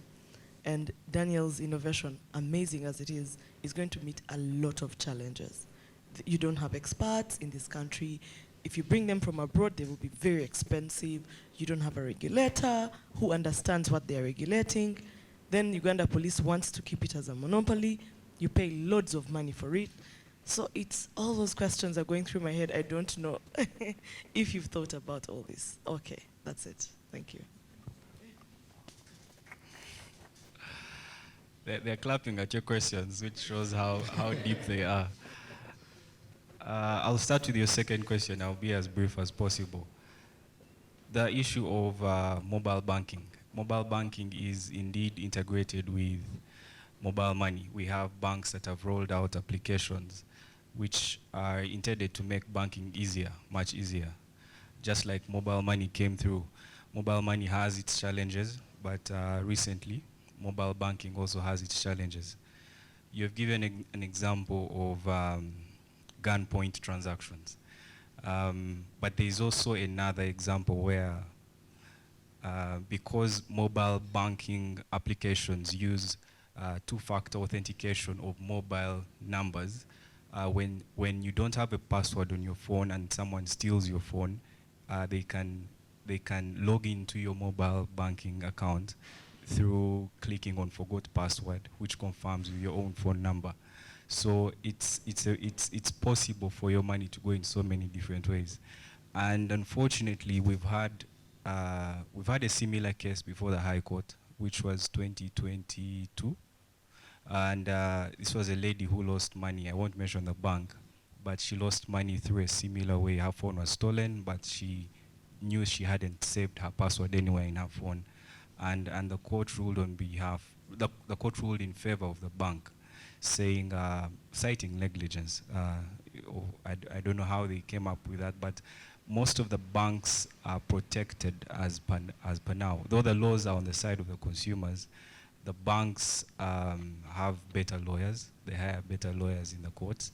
So the latest decision that has come out is a bad precedent for the consumers, I guess.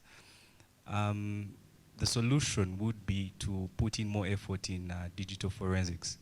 We've had talks with some people at NITA on how to have this problem appended, because we've had cases in the past where in mobile money theft, the person is located and found, but because they dispose of the money and send it to other numbers immediately, you're not able to get the money back. So it's up to digital forensics now to up their game and to be able to follow the money, because the success comes in getting your money back, whether the criminal is found or not. Some of these are very petty thieves, so they don't have the money when you get them.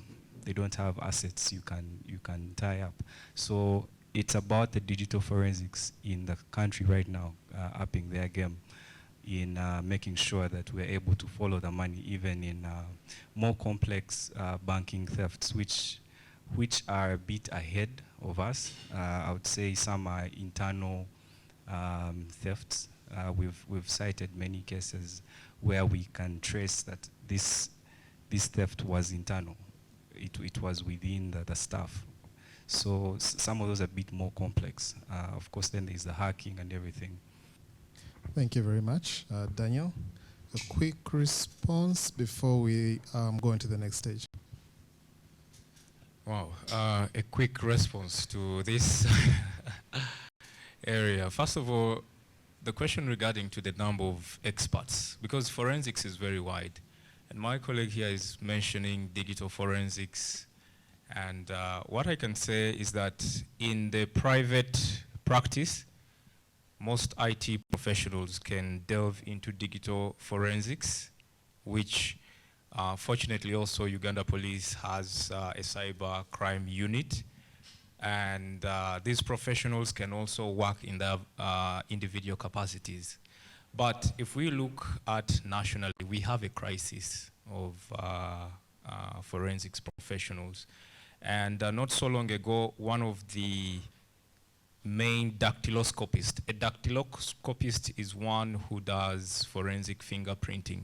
In Uganda, we only had one, and he worked until he was 75 years old. And when you look at the process of forensic fingerprint, it involves a lot of individual assessment. And the eye, because you have to make comparisons using your eyes. So if we have someone like a 75-year-old whose eyes are already in the evenings, it becomes really difficult. So he retired, and currently we are struggling with finding someone else. Though fortunately, Uganda Police has a policy. I don't speak for it, but I know colleagues who are there. They are being trained in India.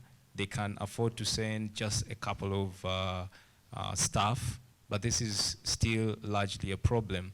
Then the question also is for us, since we do not have these forensic laboratories, okay, so our main intervention is mainly in terms of the techniques and awareness that we give to people and lawyers who are seeking alternative opinion in terms of the evidence that they have before them, okay? So you mentioned also something that is very critical.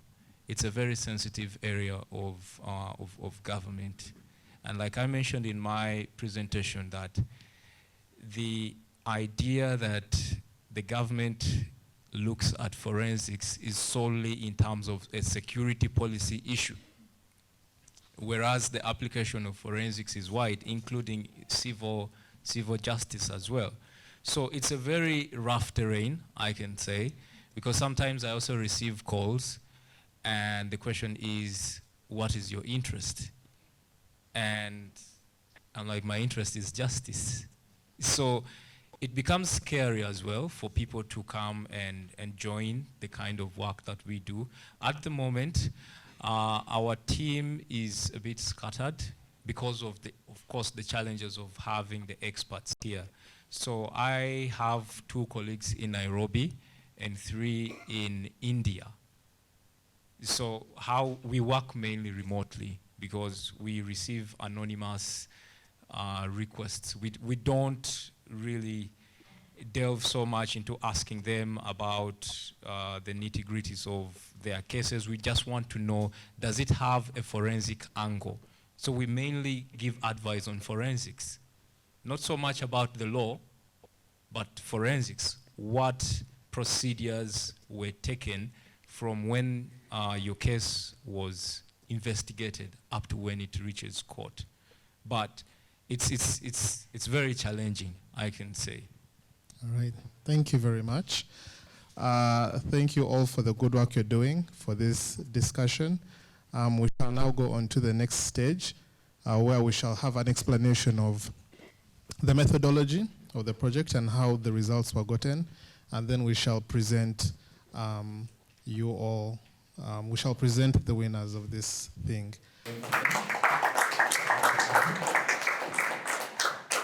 I want you people to know how we came to the processes that were involved to have our innovators here. We want to tell you the process such that you're sure. One of our participants has said, BarefootLaw did not reach out to you.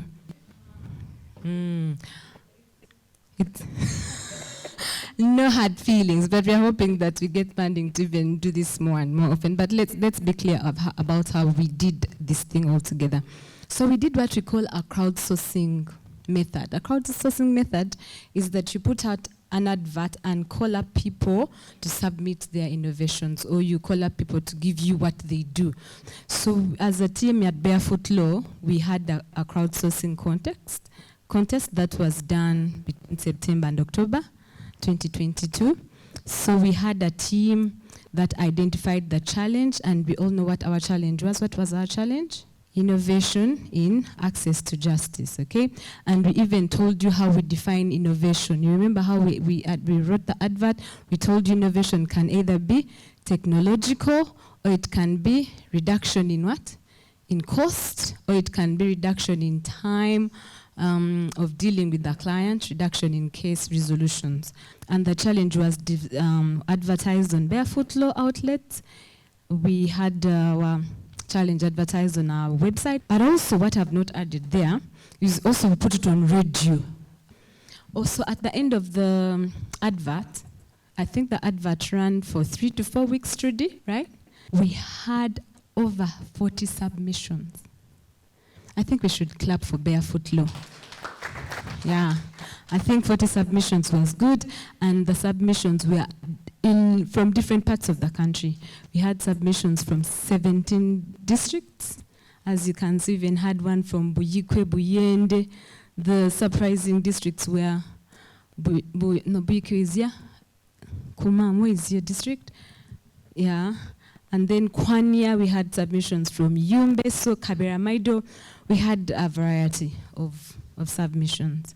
How did we, first of all, before you select, we do what we call scoring. So you have a set of criteria that you use to score the submissions. For example, we had one of the submissions we had was an interesting one that I thought I would talk about. It was private chef.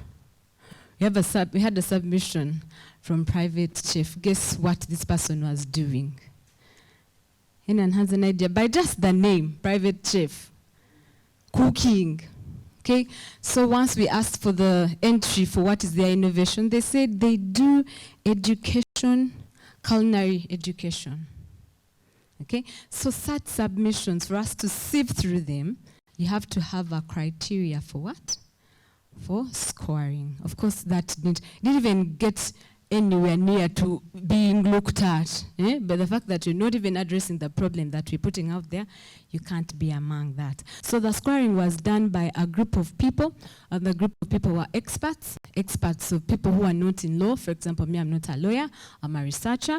We had a researcher, we had people who are good in legal matters, we had people who are good in M&E, because remember at some point we asked you for impact, okay?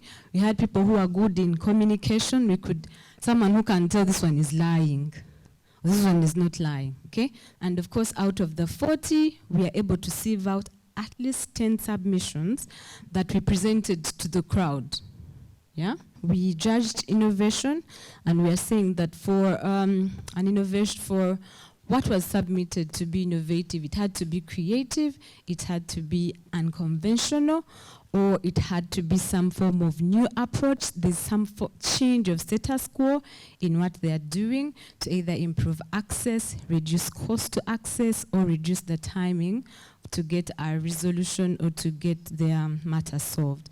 Of course, we also had to think about affordability, and here we are saying what you're doing, is it affordable? Of course, now you can see how some innovations sieved through. Yeah.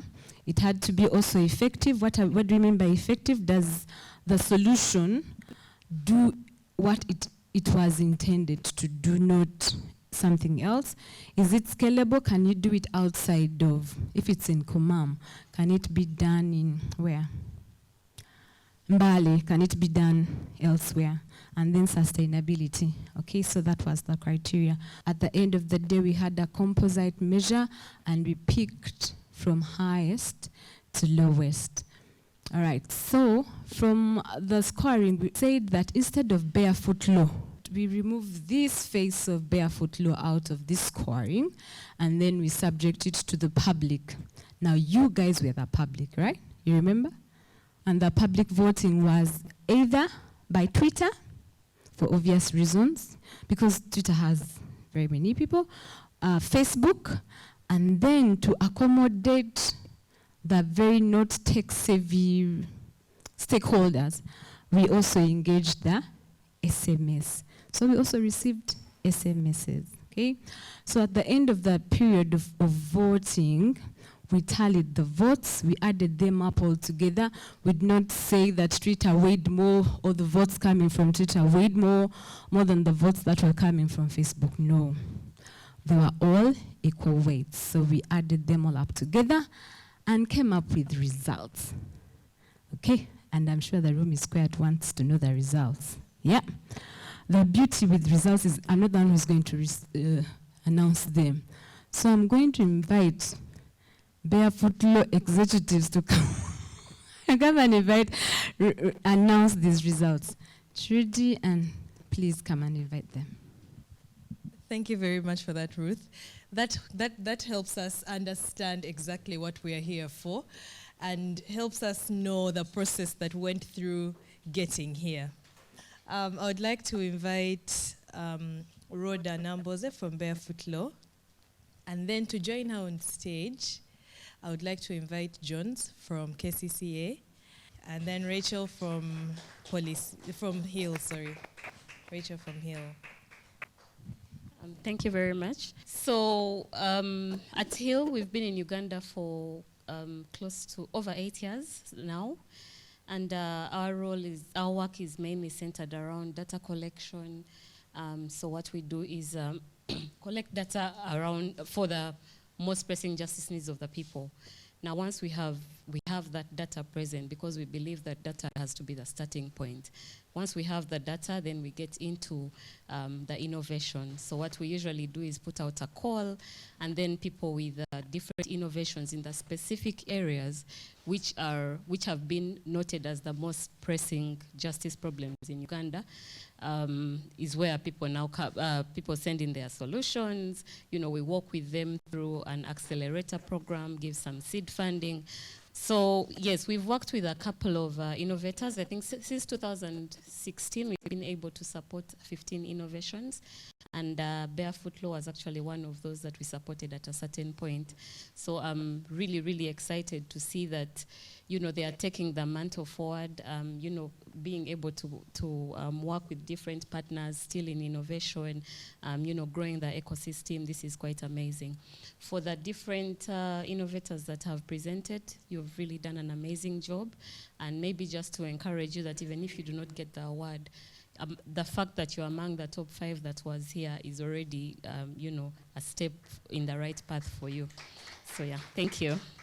Thank you, participants and innovators, and thank you, Barefoot Lawyers, for putting this wonderful event together. I'm here representing the ED of KCCA, but I'm an advocate, and I work with the Directorate of Legal Affairs. but I've also had the chance to work in the Directorate of Revenue Collection. So about innovations that KCCA is doing, like I mentioned, one of the core values of KCCA, we have 5 core values, but I'll stick to the relevant one, which is innovativeness. In the area of innovativeness, KCCA has been working at automation of the services that the institution provides to city dwellers and businessmen and women in the city. KCCA has 10 directorates, and that is in the area of as far as the services that we provide are concerned. And besides service provision, KCCA is heavily involved in regulation and law and order. Okay, KCCA is mandated to regulate many areas. You can mention health, education, physical planning, engineering. You can mention everywhere that we are involved.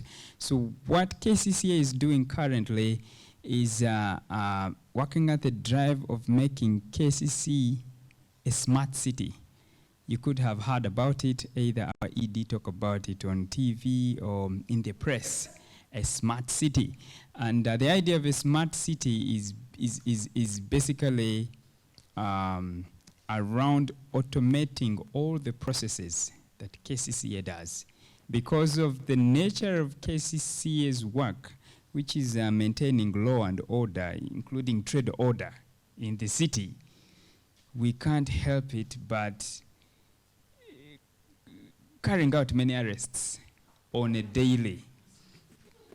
Many arrests. And unfortunately, most of the people that end up on the wrong side of the law are merely ignorant. They're merely ignorant of the law. And I was so happy that the majority of the innovators have an aspect of public awareness and sensitization about the work they do. Because if we can help people avoid getting into trouble, they will have received justice to begin with. Okay, so information and knowledge will empower people way beyond what we can do for them after they get into trouble. Knowing that what we're about is access to justice, you can tell people that you are engaged with that, to avoid the long arm of the law of KCCA, please be mindful about this, that, and that. And even behind the scenes, we are partners. Yes, but of course, also, Pascal, again, allow me to use the example of Pascal, because he interacts with people who are our clients as KCC on a daily basis. He probably has insights into how we can do things better. So getting such feedback, not only from Pascal, but from everybody here who is involved in this process of access to justice can help us. Yes, thank you so much for listening. I could say more and more, but it's been a wonderful day. It's been a wonderful day, and congratulations to all the innovators. By the mere fact that you made a presentation here of the work that you're doing, that's a win already. Yes, that's a win already, so congratulations to all of you. And to those who will get, I have a friend who calls it a dessert. Those who will get an award, it will just be a dessert. But I believe everybody is on a satisfied stomach right now. Thank you so much. Whew, and now for the time we've all been waiting for. So what I'm going to do is, we have to keep this top secret. So until I say, Rhoda, turn around, then that's when you turn it around, yeah? So I'm going to hand you each.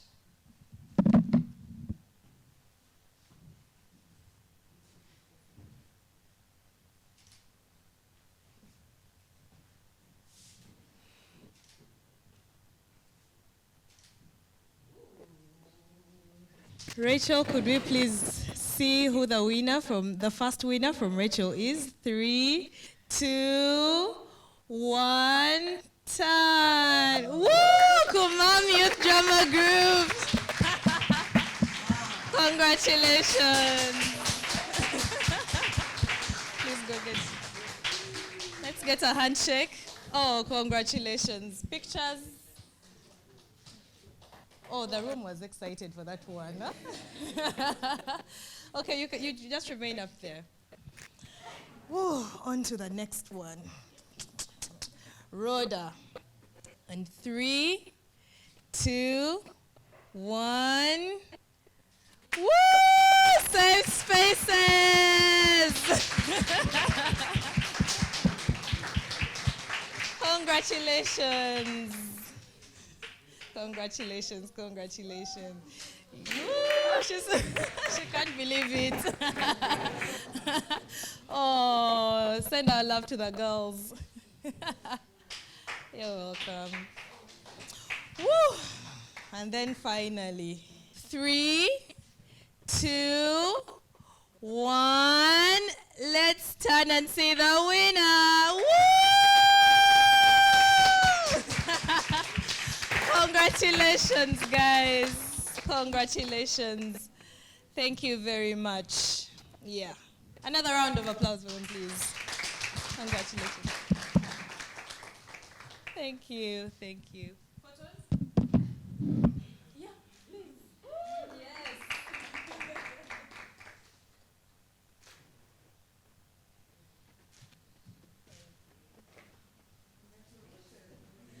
Congratulations to all of you. Yes, you may say something. The innovators should come back and we hear something. You need to give us a thank you. And then we close for the day and say our thank yous. So yes, please come say thank you. I'm excited. Congratulations to our fellow winners. I would like to thank BarefootLaw for inviting us, and I think it's a turning point in our journey. We feel recognized, and I hope this will take us to further places. I will know 5 years, 10 years from now, we'll be able to trace our journey to this moment, and we're glad to be part of the BarefootLaw story. Thank you.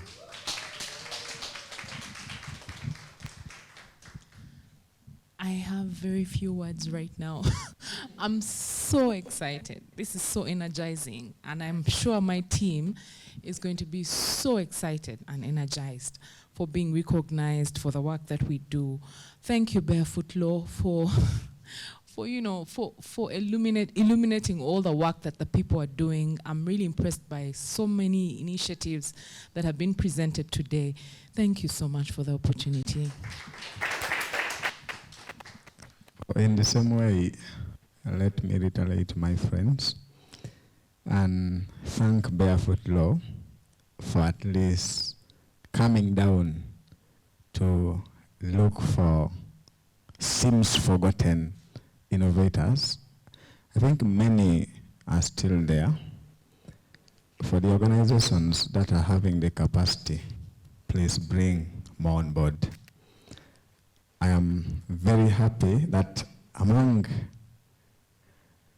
all the participants that made it to this event, we were the only group that was not registered. Many organizations actually will not do what BarefootLaw did. I must thank them once again, and thank you. That brings us to the end of our day and our event and the Justice Innovator Challenge and Workshop. As Ken said earlier, this is not only happening in Uganda, we have the same exercise happening in Kenya and Malawi, and we just, the spirit behind it is to build the body of knowledge around innovations around Africa. How do we tap into what other organizations are doing, other initiatives, and I think this is a good start. I think this is a very good start. So congratulations to the winners, congratulations to everyone who has been a part of this. Thank you very much.